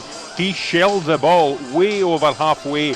It set Toyosi Olasanya running. The ball bounced over Rubizic. Gavin Malloy tried to get round. He just didn't have the pace to keep up with Olasanya, who ran between the centre halves, and it was a cool finish past Dimitar Mitov for 1-0, and that just really showed why Stephen Robinson is so keen to extend Olasanya's contract beyond the end of this season. Moments later he was clear again. A comedy slip by Gavin Malloy, let him down the inside right channel. He got to the by and then his top back was smuggled away by an Aberdeen defender at the near post. Leighton Clarkson volleyed over from Jack McKenzie's cross as the Dons tried to get back into the game, and they thought they had a foothold in 25 minutes. Alec Gogic slid in and Shaden Morris on the far side. I think a lot of it was maybe down to the soft conditions. It was a long way, it was very difficult to tell. John Beaton, the referee, he had straight away he had flashed the red card to dismiss the separate, but VAR Matthew McDermott sent Beaton to the pitch side monitor. He had a good long look at it and he reduced the red card to a yellow, much to the relief of Wallace and Mirren fans here. Aberdeen have really huffed and puffed. Clarkson again a shot wide from 20 yards after 44 minutes, but in the 2 added minutes St Mirren went really close to a second goal. A great cross-field pass by their captain Mark O'Hara. It found Conor McMenamin on the right side of the box. He came in onto his left foot. He curled an exquisite shot and it just went inches past Meatov's far post. The Dons, 5 defeats and 2 draws in their last 7 visits to Paisley. It looks as if this jinx has hit them again. St Mirren 1, Aberdeen 0. Interesting first 45 minutes in Paisley, and very interesting at Ibrox. Rangers trailing Dundee United at the break. We will go back and see what the mood is at Ibrox after these. The team with the biggest support in Glasgow and the West. This is Clyde One Super Scoreboard. Just in case you haven't heard, the kick-off times were all over the place today. We are nearly finished. We're edging there in Dingwall, where Ross County lead Motherwell by 2-0. A similar story time-wise in Perth, where St Johnstone lead Kilmarnock by 1-0. And it is half-time in Paisley. St Mirren 1, Aberdeen 0. And perhaps crucially for lots of you, Rangers trailing at home to Dundee United thanks to Sam Dolby's header. Any signs, Gabriel, that Philippe Clement will turn to his bench nice and early? Yeah, he's away. He'll be back in a minute, hopefully, to give us the lowdown. But yeah, I mean, Gordon, I'm just looking at some of the social media reaction from Rangers fans, and they're already, sort of saying they've seen enough, even though there are 45 minutes to turn this around. Look, I wouldn't go quite that far. I think Rangers fans are turning off in their droves with what they're watching. They're a bore fest, Gordon. Let's not be kidded here. They're grinding out results. They're losing this afternoon 1-0 at half time. Fans have went along there, paid their money, sitting there freezing cold, and they think they deserve better, and I totally agree with them. But look, give credit to Jim Goodwin and Dundee United. Jim's went down there, a great game plan, 2 up top, caused Rangers problems, and he's got that goal. So his game plans work perfectly for him. But if you're a Rangers fan watching this just now, they're worrying times for me, because Mark and I were talking about it. As a back four, and Mark will tell you better, there's nothing. If you get a clean sheet, you pride yourself in that with the goalkeeper. That's what you're all about. So like centre forward scoring goals after goals. You're a goal scorer. You're a guy who gets the goals for you.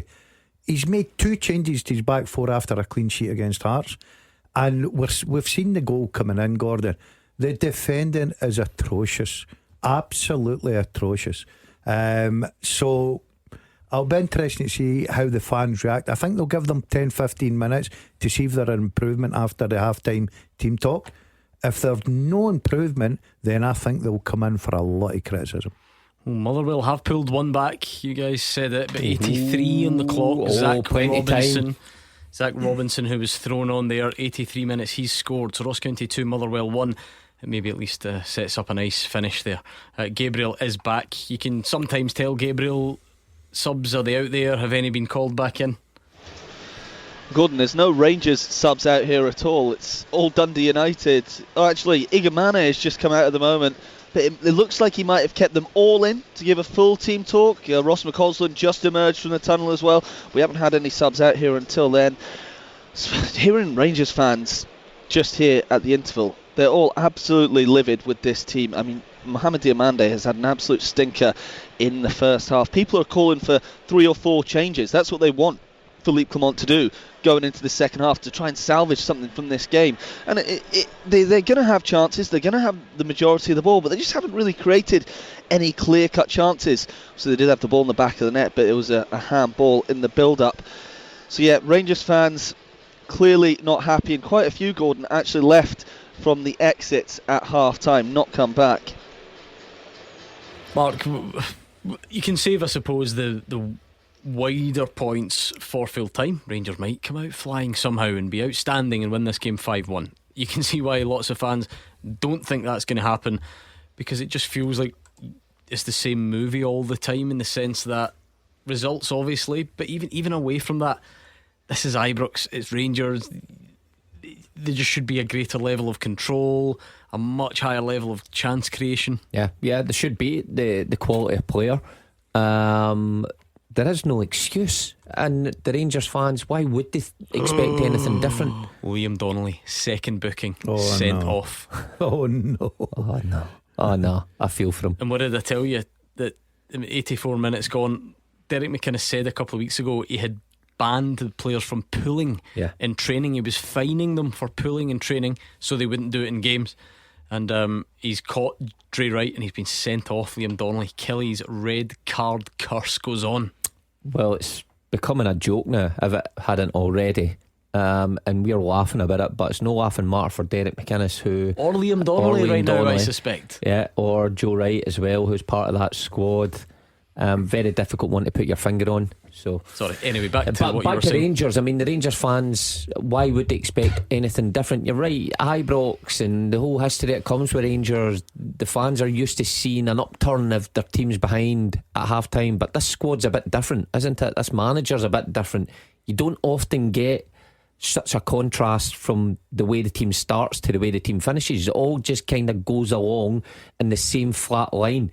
And whether they win the game, it all kind of just takes the same, the same form. Against Hearts, they were poor, but they were poor throughout, but they still got the 3 points.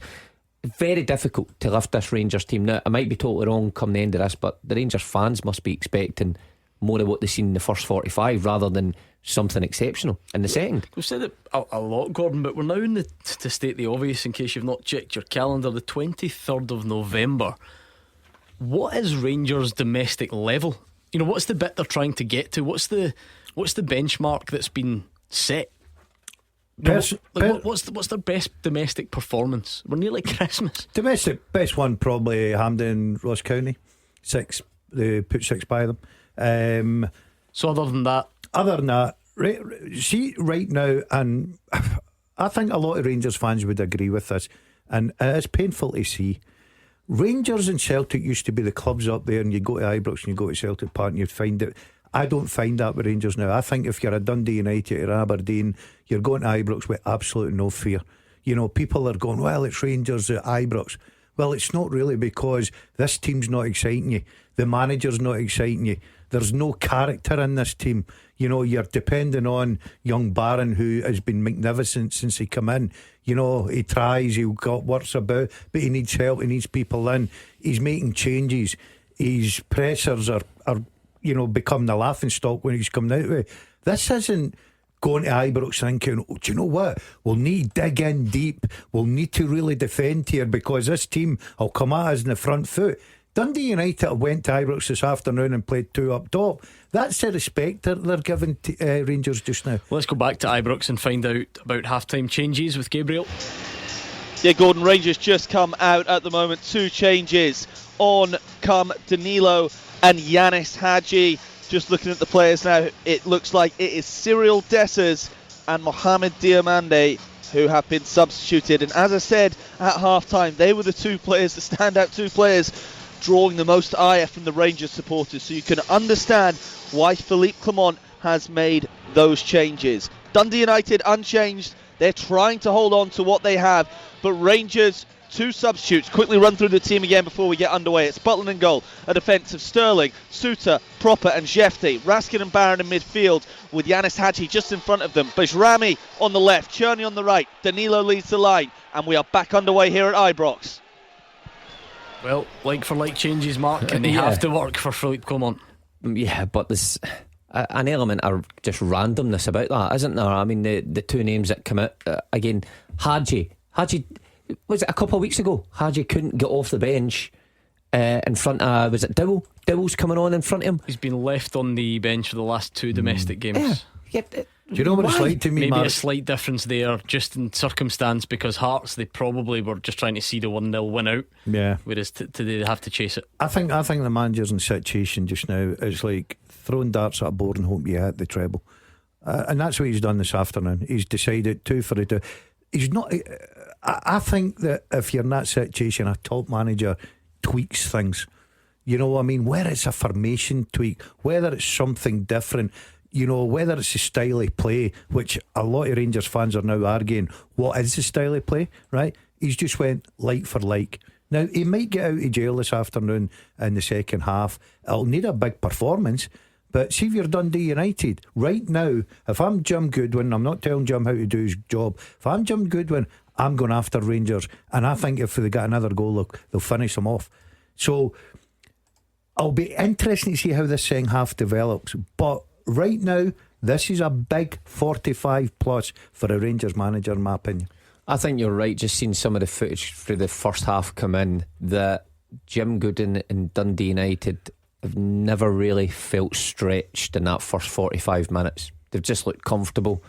And I've seen the goal that Rangers concede.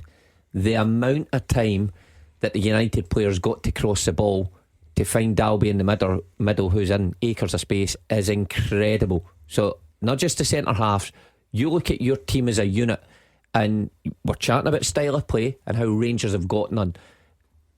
Without the ball, I don't know how Rangers press, but 30 yards from their own goal, to allow an opposition player to take a touch, look up, and then just definitely put a ball into your penalty spot without anybody coming anywhere near you is unforgivable. But that's got to come for instructions for the bench, because if you've not got that intensity in your team for a manager to let them understand that you need to close people down at that level, then you're never going to get it, and you lose goals like you did. So I thought that's reflective of what Rangers have been this season. The goal they concede, soft, easy, disjointed, and they concede and they find themselves up against it. He's certainly looking for a response in the second half. He's got to get a response. He's got to. They fans will be sitting there, as Gabs has just said. Some of them are already heading down the M8. They're wanting home. They've seen enough. The ones that have stayed, they're looking for a big improvement. Do you know, as much as we give the manager the criticism, and that's what it's all about, you're a manager, you've got to take that. I would like to question some of the players. You know, you're playing for a club the size of Rangers. You're looking at playing in front of 49,000 most home games, right? Okay, the weather today has affected that. You've got to give them something back. You really do. I think the thing I've always said about Rangers and the fans, see if you're out there and you're having your worst game, but they know you're giving big everything. chance, Dundee United, Babinski free header, and he's knocked it wide. What a big moment that could have been, but Rangers keep it at 1. If I was Jim Goodwin, I'd go on the front foot if I could and go after Rangers. They should have made it 2 just before half time, Dundee United. And I don't know if Gabs mentioned that, I didn't hear him, but when Dalby get played through, and he should have swivelled and shot just inside the box, and that's a third chance for Dundee United to make it 2. But you know what this reminds me? My time at Celtic under Tony Mowbray, where Tony Mowbray liked to play good football and he had a good style in terms of possession at Hibs, and he tried to translate that to Celtic, and maybe some of the players at that time, myself included, did quite get those ideas, and maybe struggling with some of his training methods and how he wanted to put things together, and that reflected our performances on the pitch, and that quickly changed. In came Neil Lennon, who had a clear picture, a clear identity, how he wanted to play in terms of in people's faces and quick football, and put it in the attacking third, and results picked up right away, and it was almost like an overnight switch. So it comes from the sideline, but of course the players do take a lot of the blame, and I took a lot of the blame, and I put my hands up at that time playing for Celtic, and the players don't escape it. But of course, everything comes to the manager. But do you ask the question then, right? Okay, about the manager. I agree. I've never been a fan of them, right? I don't know why. I just listened to him and I thought, okay, I'll give you the benefit of that. I've never been a fan. He might prove me wrong. He might go on to win this game this afternoon, which they're capable of doing. He might go on to win the League Cup, which they're capable of doing. I can't see it happening. They might go and have a great result against Tottenham Hotspur, because in Europe they've been doing terrific. I can't see it happening either. But I've just not been convinced. Right, we've got another goal actually to tell you about, and it's an equaliser for Aberdeen. Jamie McGrath's low shot. He didn't celebrate against his former club. Hands So up and all rage. that. This is getting a But tradition the now. most important thing is that it is 1-1. McGrath's low shot. It was a mishit shot initially by Nisbet. It felt beautifully for him, and that is game on in Paisley. Well done Aberdeen. It said it's a test. It is a test.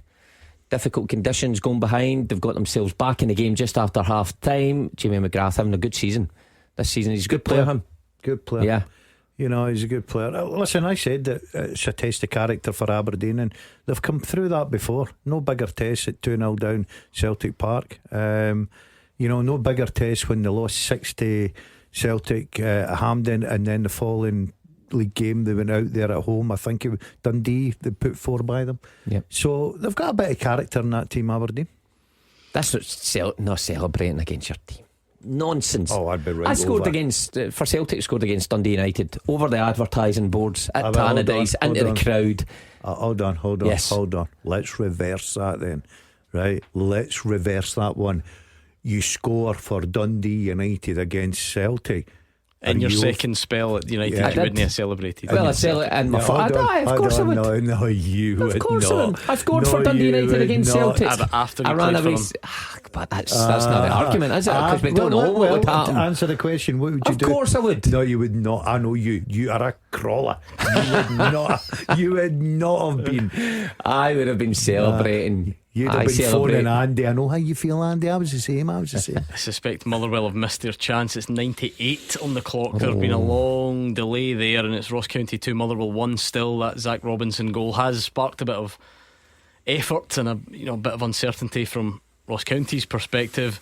But I think they probably are going to see it out, looking at just how late we are there. We must be nearly done in Perth as well. There was 6 minutes added, I think about 1 still remaining, and I know we're only 6 minutes in, but very little sign of a Rangers revival. I mean, a couple of minutes ago Nicholas Raskin put a cross miles away from his teammates right into the hands of the goalkeeper, and the home crowd did not like it. No, well they wouldn't, because you expect better quality than they're seeing at the minute. And look, they're lacking quality, Rangers, but Daz touched on it earlier. They're lacking characters, and characters who can deal with the pressure. And that's why Jim Goodwin came out with his quote midweek. Ex-players and everybody in football recognise that with Rangers. He's obviously sending out a message to his team that you get at this Rangers team and there's not many that will stand up and fight against you, and it's proven the case at the minute. So I don't know if Clement will have to go to his bench again, because it's not been a great start. I totally forgot we've got other championship games that were late as well. Ayr won Dunfermline 0 with 67 minutes gone. Time for that evening kick-off. Here's another thing. We'd be on the open line just now. Ayr have had Dunfermline have had a real pop at the scheduling for this as well. They're not happy about when they got there in their pre-match prep.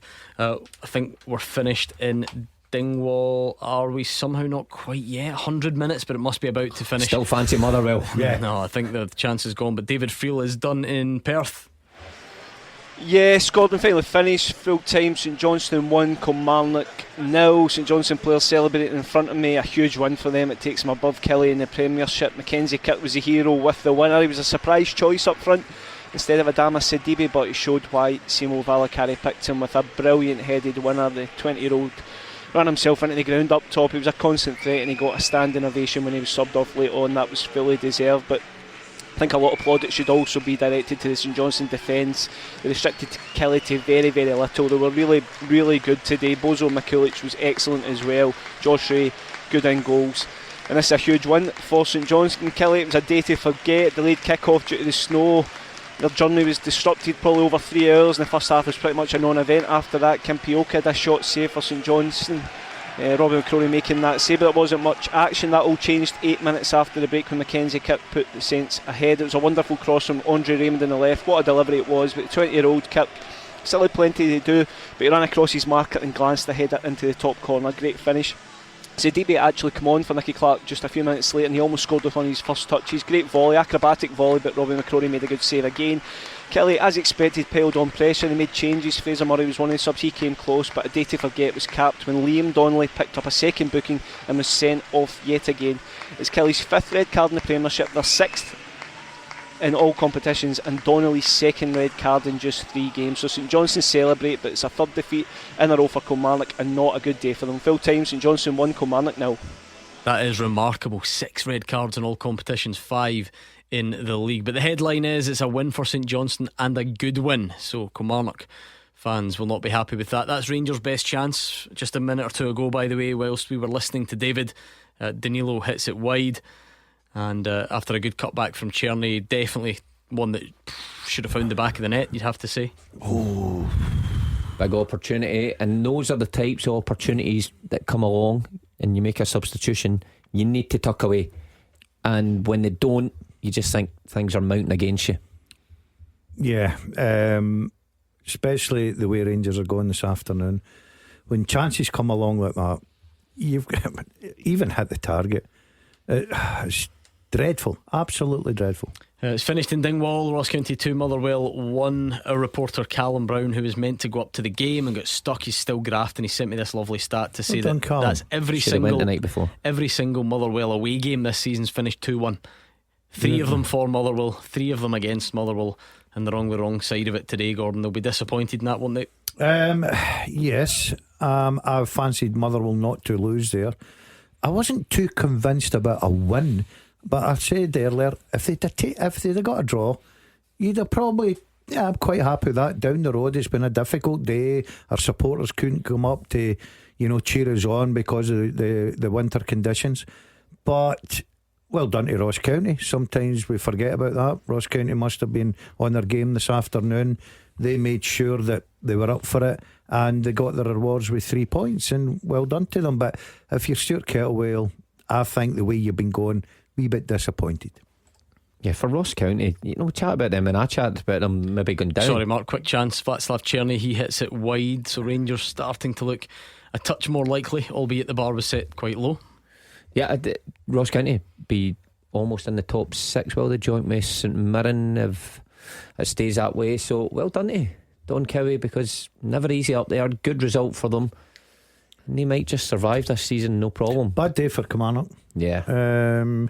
A lot of things were expected to Kilmarnock. So when you look at their squad, you've got to say, right, we know we gave them a wee bit of leeway at the beginning of the season with the European stuff, but with their squad, and when you look at them against Celtic, everything about them, organisation, and I know Celtic ran out winners that day, but it was very difficult, and I thought Kilmarnock took a lot of plaudits.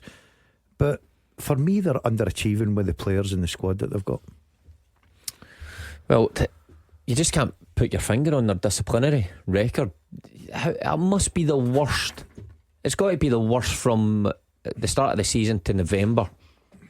What's that, 6 red cards? 6, yeah, 5 in the league. There can't be any other team that's got that. I think you'd be very hard pushed. And Derek McInnes, look, he's trying everything. He's trying to find players in training. He's obviously giving players warnings. He's a couple of them, or one of them at least, been fined by their wages. But Mark, I think Donnelly did get fined for the Dingwall one. Did he? So a couple of them been fined for the wages. The one thing I will say, right, I agree with you, disciplinarily kills you, but to be fair to St Johnstone were leading. Sure, yeah. So until the 83rd minute when the sending off came. It's not a big game changer. It's not like he gets sent off and St Johnstone went out the park and scored and won the 3 points.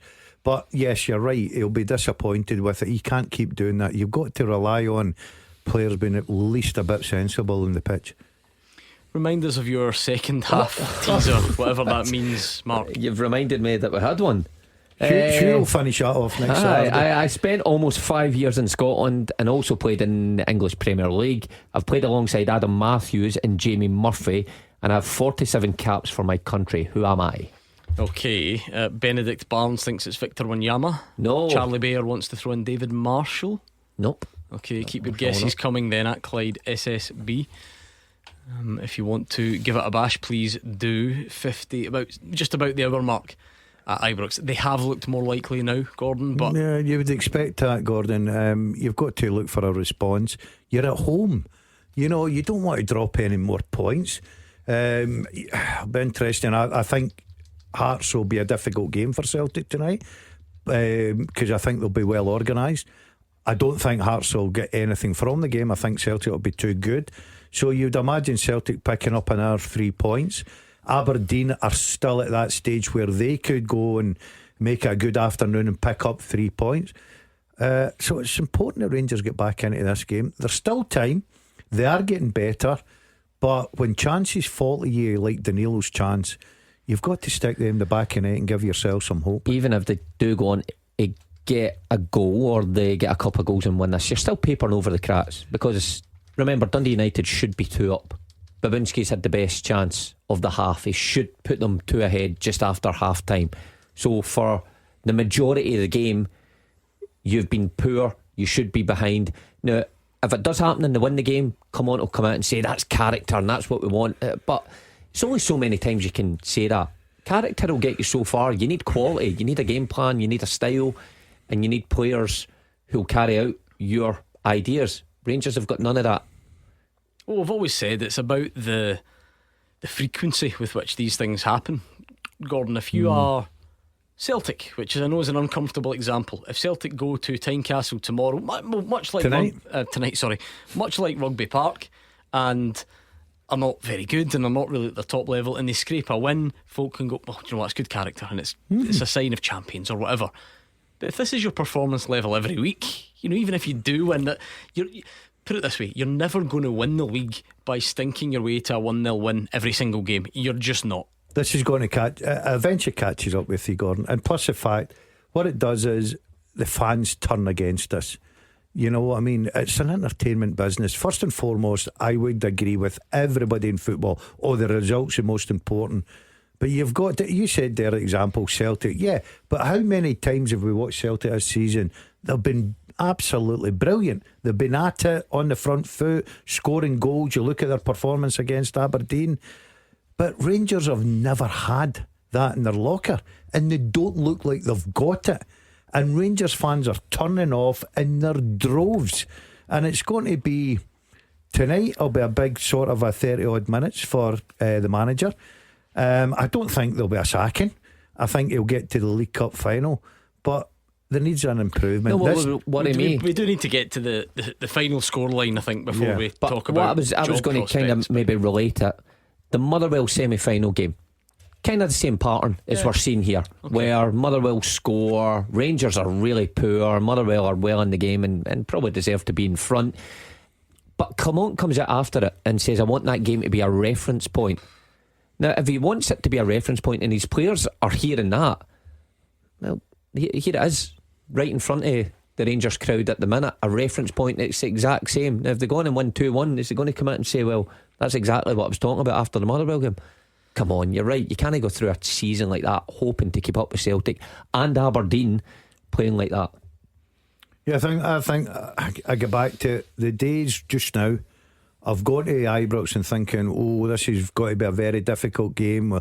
We'll need to sit in defensively, we'll need to be sound, or we'll try and hit in the counter attack. I think teams are looking at Rangers now and thinking, I fancy this today.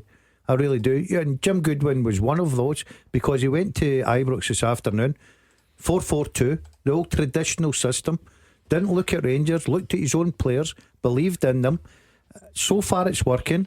I'd be still a bit disappointed at home for Rangers if they didn't get back into this game. As you know, and my apologies for it, out with our control, as I'm sure you will sympathise, the schedule is all over the place here. Games delayed and it's all been a bit chaotic. So what we'll do is we'll invite you now, if you want, to get your calls in. Now, I know that's difficult, Rangers fans, you don't know the outcome, but some of you left already. Some of you have been trying to phone. So if you give us a shout right now, just so we don't run out of time at the end, 01419511025. Whatever it is that is on your mind from Scottish football right now, share it and we will get you on next. Rangers fans, are you watching? Are you listening? Were you there and you've left? Give us a call. We'll speak to you next. The winning team all season long. This is Clyde One Super Scoreboard. You missed a big one of these at Ibrox.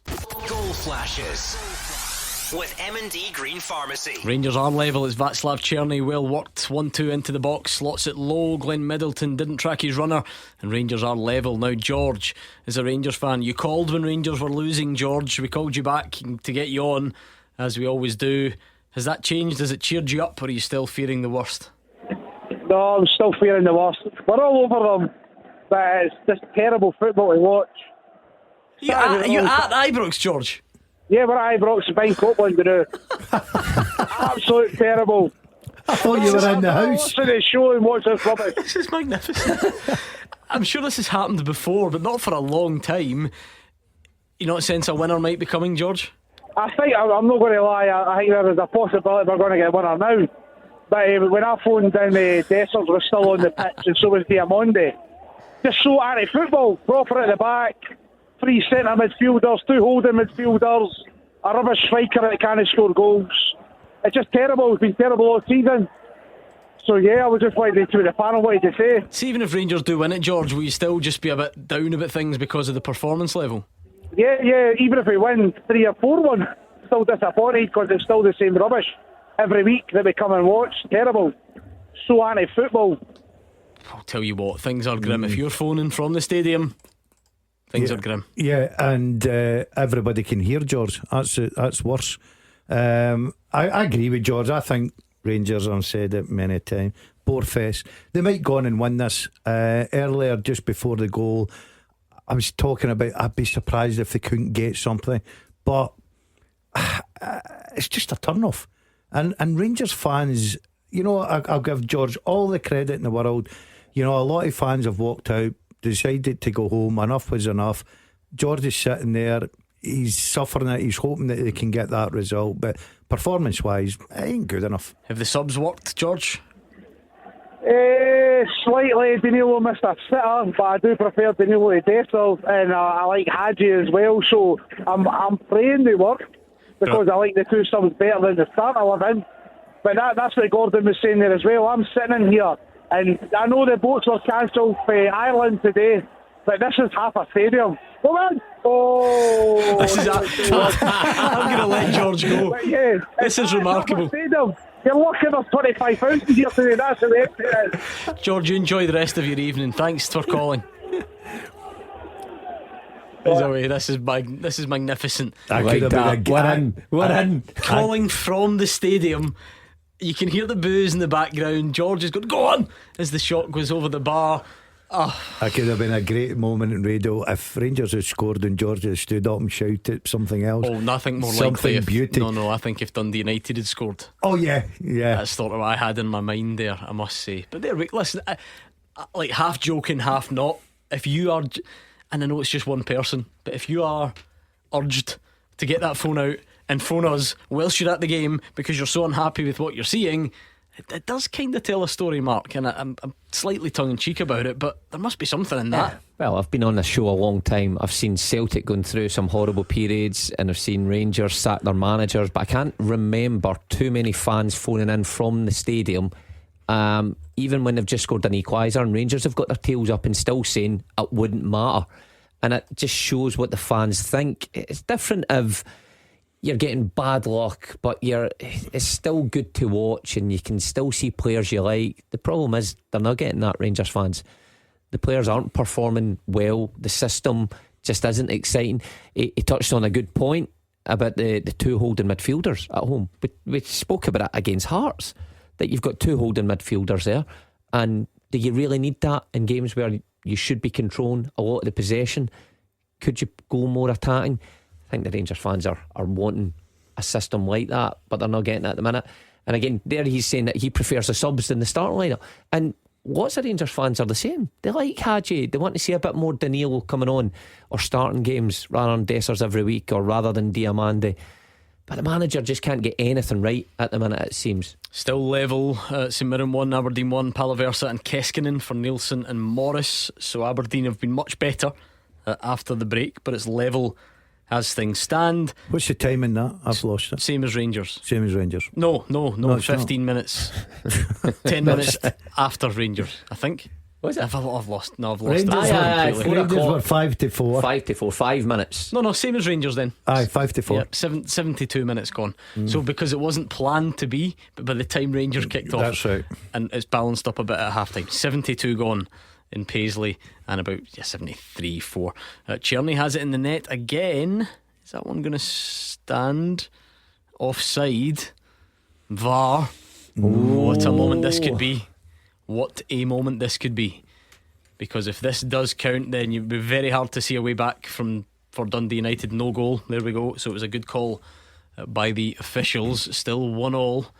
This is a long 20 minutes this for Dundee United now, Mark. As Jim made the change early into the second half, Babinski off. I don't know if it was because he had an injury, but puts Van der Sande on, and you do lose it a bit with that change in terms of retaining possession. Babinski's so good, and it certainly seems that way. They're struggling to get hold of the ball, backs against the wall. And from a Rangers point of view, said before the game about Tierney, you don't know what you're getting week to week. Sometimes he's anonymous and quite frustrating. Some weeks he looks like Hugh Keevins described him in game 2. I thought you were going to say looks like Hugh Keevins. That would be a worry for the Rangers fans. But Hugh was a big fan of him then, and he popped up and scored against Motherwell on that occasion. And sometimes he produces moments of brilliance. You wouldn't be surprised if he does go on and get the winner in this game.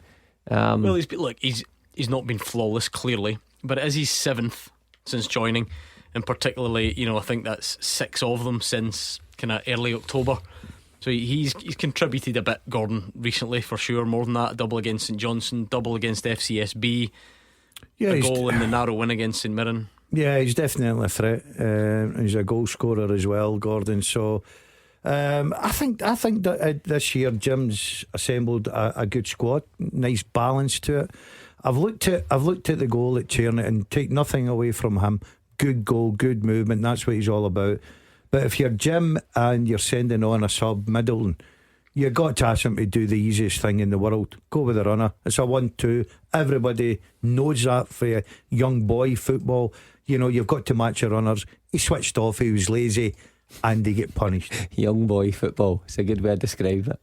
Well, youth football, sorry. When you were a young boy, when you were playing football. Long time ago that. Dundee United will be happy with their lot for sure. It's been a decent showing, getting their noses in front and defending fairly well, apart from that Glenn Middleton one that Gordon mentioned. Not all his fault, of course. It's a sort of combination. But then it's just the sort of any team when you're second favourites and you've got 20 minutes left and the other team's pulled one back, it's bound to have a level of nervousness attached. I'm trying to remember when was the last sort of 40 up the pitch we had from Dundee United. Has it been a while? It's been a while. You've got to ask a question now. If you're Jim, are you sticking or are you twisting? That's a big question here. If you had said to Jim at 4 o'clock, 5-4, we'll give you a point, snapped your hand off and away he went. He's now sitting here and he's thinking, okay, we got off to a great start, we got a goal, we're 1-0 up. Do we try and go and sneak the 3? Can he get the ball? We've said this before though. I think we sometimes fall into this trap of thinking when a team sits back it's because it's deliberate. No, I'm not saying that. There's no way he's trying to sit in here. But when you eventually do get the ball, I think there's a bit of nervousness inside Dundee's players just now. And in the first half I thought they looked a bit more composed. Just now they're basically just kicking the ball away anywhere just to get it out the box. So that's what I'm saying. I totally understand it. And if you're doing that, you've got to give the ball back to the opposition. And Rangers are just coming at them. Having said that, when you see how soft Rangers defending was, maybe it only takes one other set play, anything, just get up the pitch. You're genuinely not going to believe this. I know that's a phrase that gets thrown around a lot. The snow, the ice, the chaos, everything's sort of got better as the day's gone on. So we're looking ahead to the 2 kickoffs later. Dundee against Hibs, it's been delayed due to the fog. Fog? No. Where did the fog come from? from? The worst day ever for trying to get a football match to start on time. I'll tell you what, see if you're a weatherman today, Sean Batty, Judith Ralston, loving it. You're phoning in saying, look, I'm not feeling too good, I think I'll just leave this one out. Remarkable. They seriously for days like this, don't they? Incredible. The schedule is such that we are sort of taking calls now. Even we would normally do it at this time, but the games aren't finished. Let's just crack on anyway. John's in Shettleston. How are you, John? Not bad, guys. How are you? Not bad, John. I mean, it's not finished. We don't know what happens at Ibrox, but have you already sort of seen enough? I just Kermode, he's at this stage now that it doesn't really matter what he does. He could go on a 4 or 5 game winning run and then he'll lose one, and then the pressure's back on him. Do you know what I mean? It doesn't really matter. It doesn't help him because Aberdeen and Celtic are doing so well. I get that, but who's going to get? If you want to get rid of him, who's going to get rid of him? There's nobody to get rid of him. That's the thing. Who's going to come in and take the job if you want rid of him? Because there's no CEO, there's no director of football, there's nothing above them. The club to me just seems an absolute basket case, and this is just where we are just now, and it's so annoying. If you went for McInnes, was the one I wanted, McInnes would probably say no, because you don't know who's going to come in. Somebody else might come in and go, oh, I don't like you, and get rid of him anyway. So just now, that just seems to be what it is. Yeah, well, to me, the board structure is enough to give Nils Koppen the sporting director job. I was just about to say that. Decisions can be made, and Nils Koppen is now in there as a sporting director. Yeah. I'm not saying he can decide to pull the trigger on the manager, but he's in a position of power there as well. Funnily enough, I was reading an article maybe half an hour ago, and RW sent it as well. Baron Offord is potentially the new chairman of Rangers. I saw an article in Rogers' paper, or on Rogers' paper's website, I should say, to suggest that that's something that's going to happen there. So I take the point, and as far as decisions at a football club, sacking a manager's like probably the biggest one. So I don't know if John Gilligan wants that responsibility. If there's a new chairman soon, does the board wait for a new CEO and all that stuff? Genuinely don't know. It's very complicated. It's a very strange way of working. I always thought that a proper club worked from the top down, put everybody in their seats. They knew that everybody worked hand in hand with each other. Rangers promoted, was it last week they promoted them? This week. Is this week, sorry.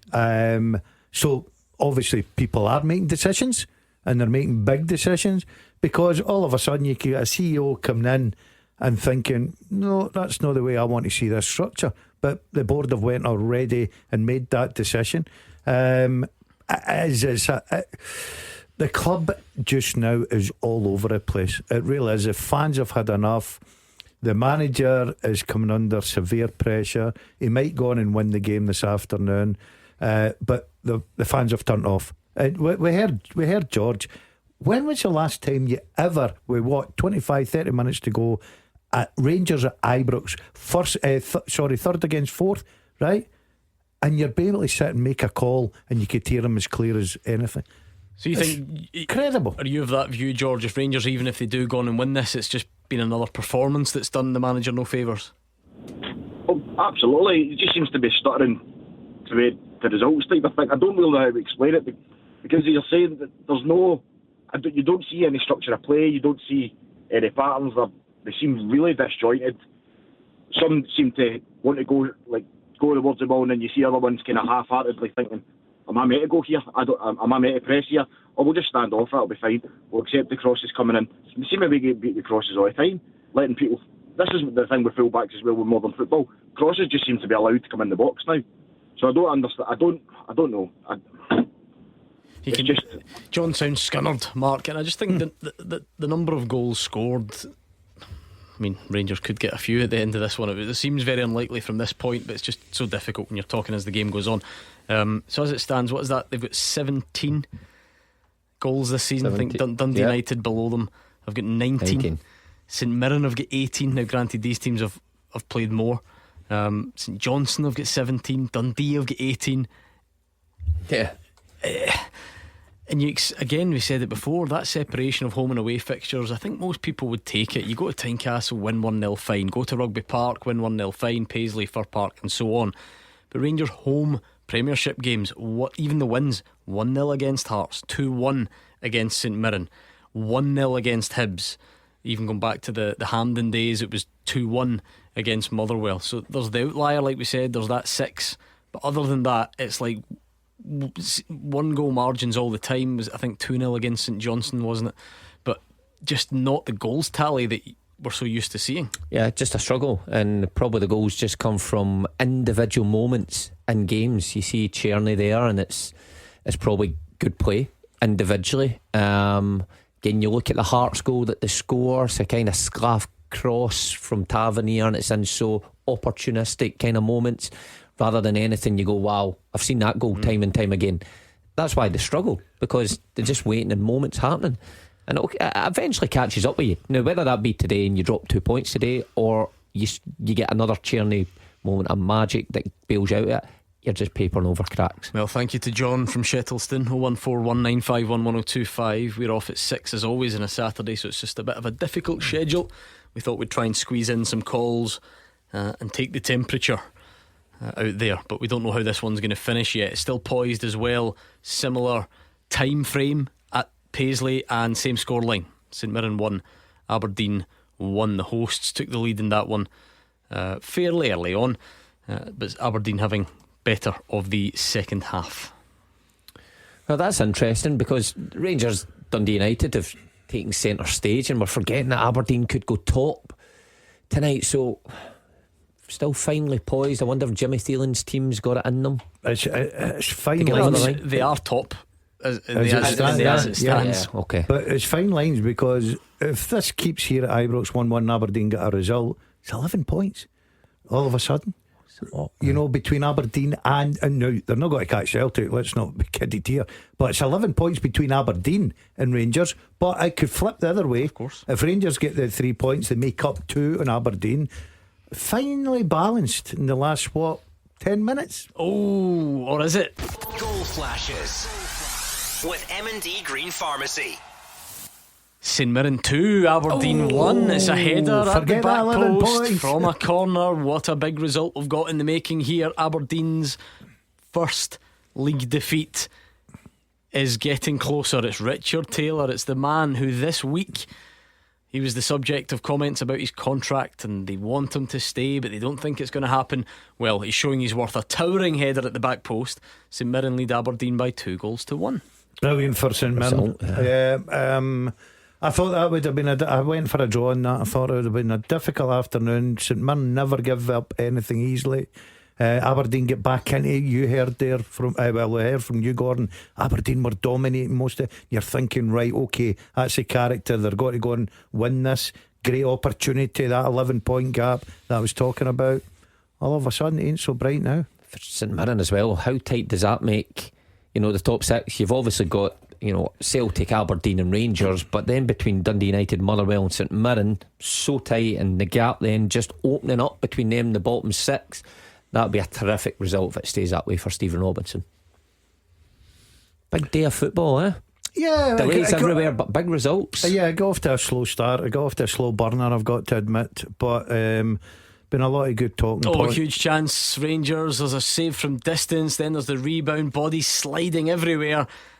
Keeper eventually gets it, so we're getting to the edge, getting to the end of this one, and it stays Rangers 1, Dundee United 1, but late excitement. But it sounds like they're chapping at the door. They're looking for that late winner that would just take a little bit of pressure off everyone at Ibrox. Dundee United try to hold on for their point. Second half we've heard Darren, we heard George. Rangers have dominated most of the game, but Dundee United went with the game plan, got in front. They're trying to hold on to that point, which would be terrific for them. But Rangers really looking desperately for the 3 points. VAR check there for a Rangers penalty, but no foul, so on we go. This has been, Mark, this is not meant to be some sort of high praise, because like I say, it's been a low bar, but just to paint the picture for people, this is better than like the Hearts second half, isn't it? Rangers at least look like they've sort of got a bit about them in an attacking sense. Because Hearts' second half was so poor, and Hearts were the dominant side that controlled the ball and looked like the home side. This looks like a Rangers side that obviously desperate to get the 3 points, that have had a bit of a rollicking from the manager at half time. The substitutes have made a difference, more energetic, clever link-up play, got their goal and pushing for a winner. So much better in the second 45, and they almost grabbed the winner just moments ago. But a brilliant save from the Dundee United goalkeeper. It's one of those chances, Gordon, depends on your personality. You either think the goal's coming or this is not your day, because it was one of them where you sort of expected it to hit the back of the net. I would be more looking at the clock and thinking it's going to be one of those days. You know, time's ticking away. The clock's at Ibrox. Remember, you can look up, especially if you're a Dundee United players, take a deep breath and think, look, we're so close to a real good result, so they can dig in deep. For Rangers, you're thinking, oh, we've had one or two good chances. Danilo was an absolute terrific chance, and he should have stuck it in the back of the net. And then there, what a save that is. See, that's the difference between me and you. I'd be thinking we're winning this all day long. We're knocking the door down rather than it's one of the days we're not going to get it. Well, I'll tell you what, let's see when the final whistle goes. And that's why this guy is a mentality. That's why this guy's a Masters champion last year and came close this year. That's why that guy get relegated from one team to the other. Didn't get asked back. I think you've seen the difference in the Celtic Masters side when I was out at. Where did they finish? Well, put it this way, I didn't see a big improvement in the Dundee United one. Well, that was a massive improvement because they've never been in it. Was it? And soon as I joined, they're right in it. Right, let's round off the second half teaser, the 10-6 teaser. I don't know, I've lost the plot with this. Let's do it anyway. The second half teaser with the scottishsun.co.uk/football for the best football news and opinion online.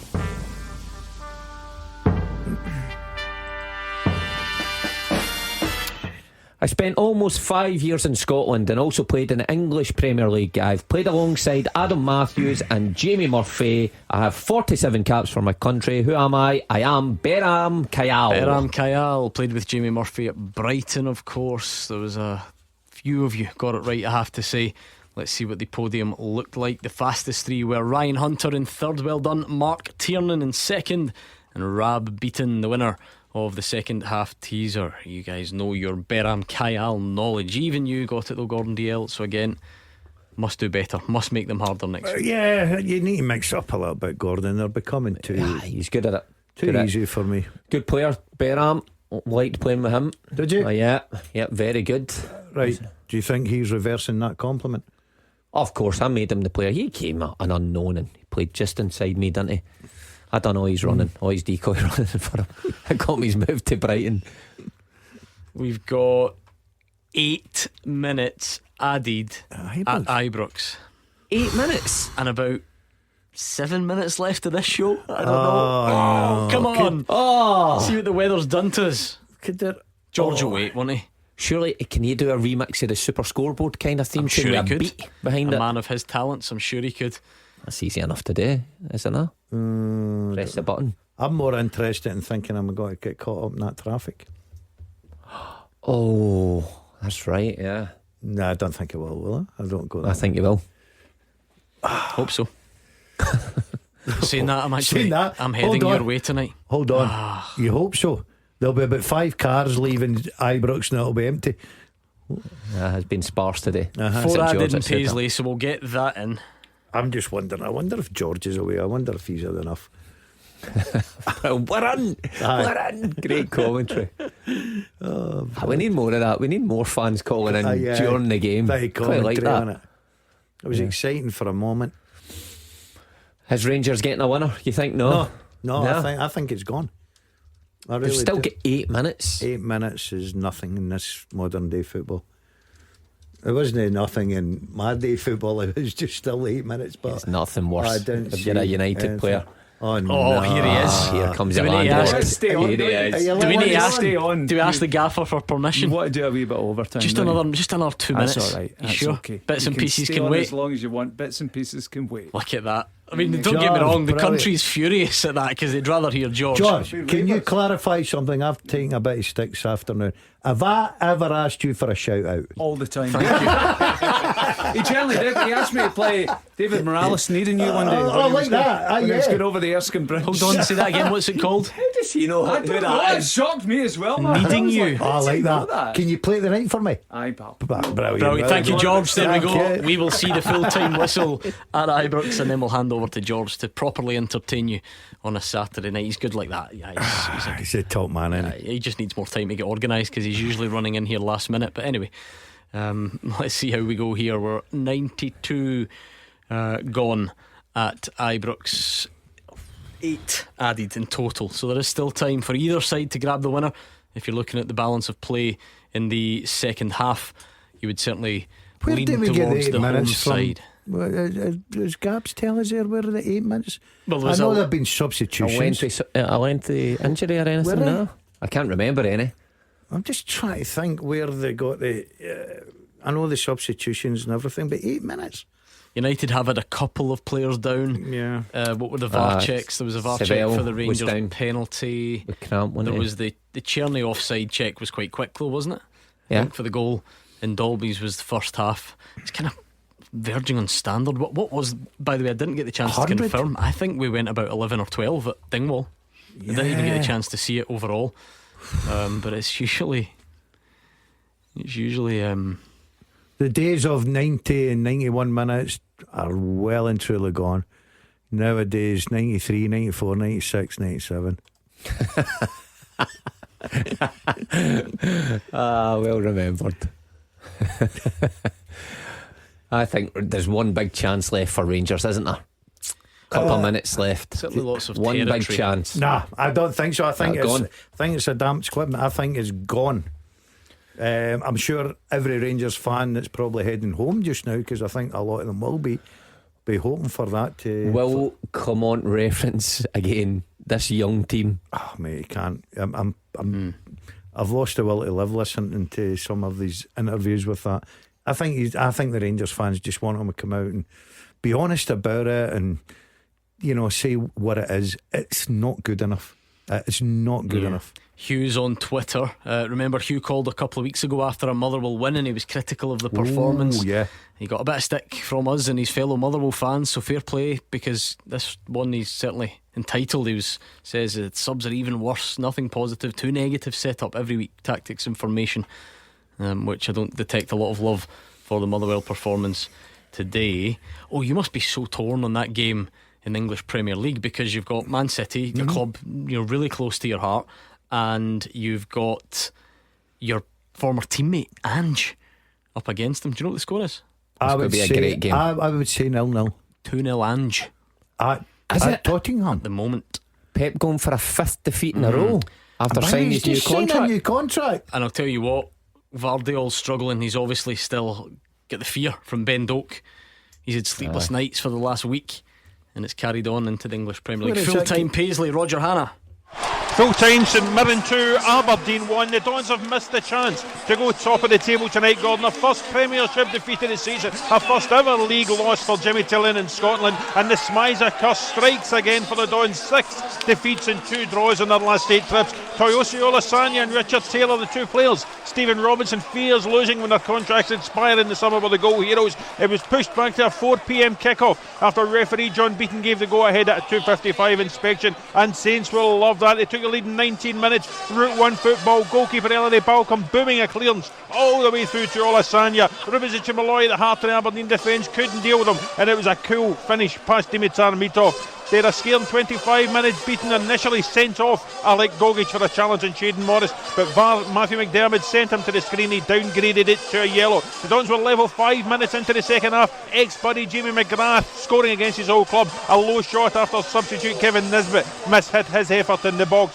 But just when you thought Aberdeen might go and get the 3 points, St Mirren struck 7 minutes from the end. Captain Mark O'Hara, a deep corner to the back post on the left, and there was big centre half Taylor to boom a header past Mitov. A huge win for the Saints. They're in the top 6. The Dons are not top of the table. St Mirren 2, Aberdeen 1.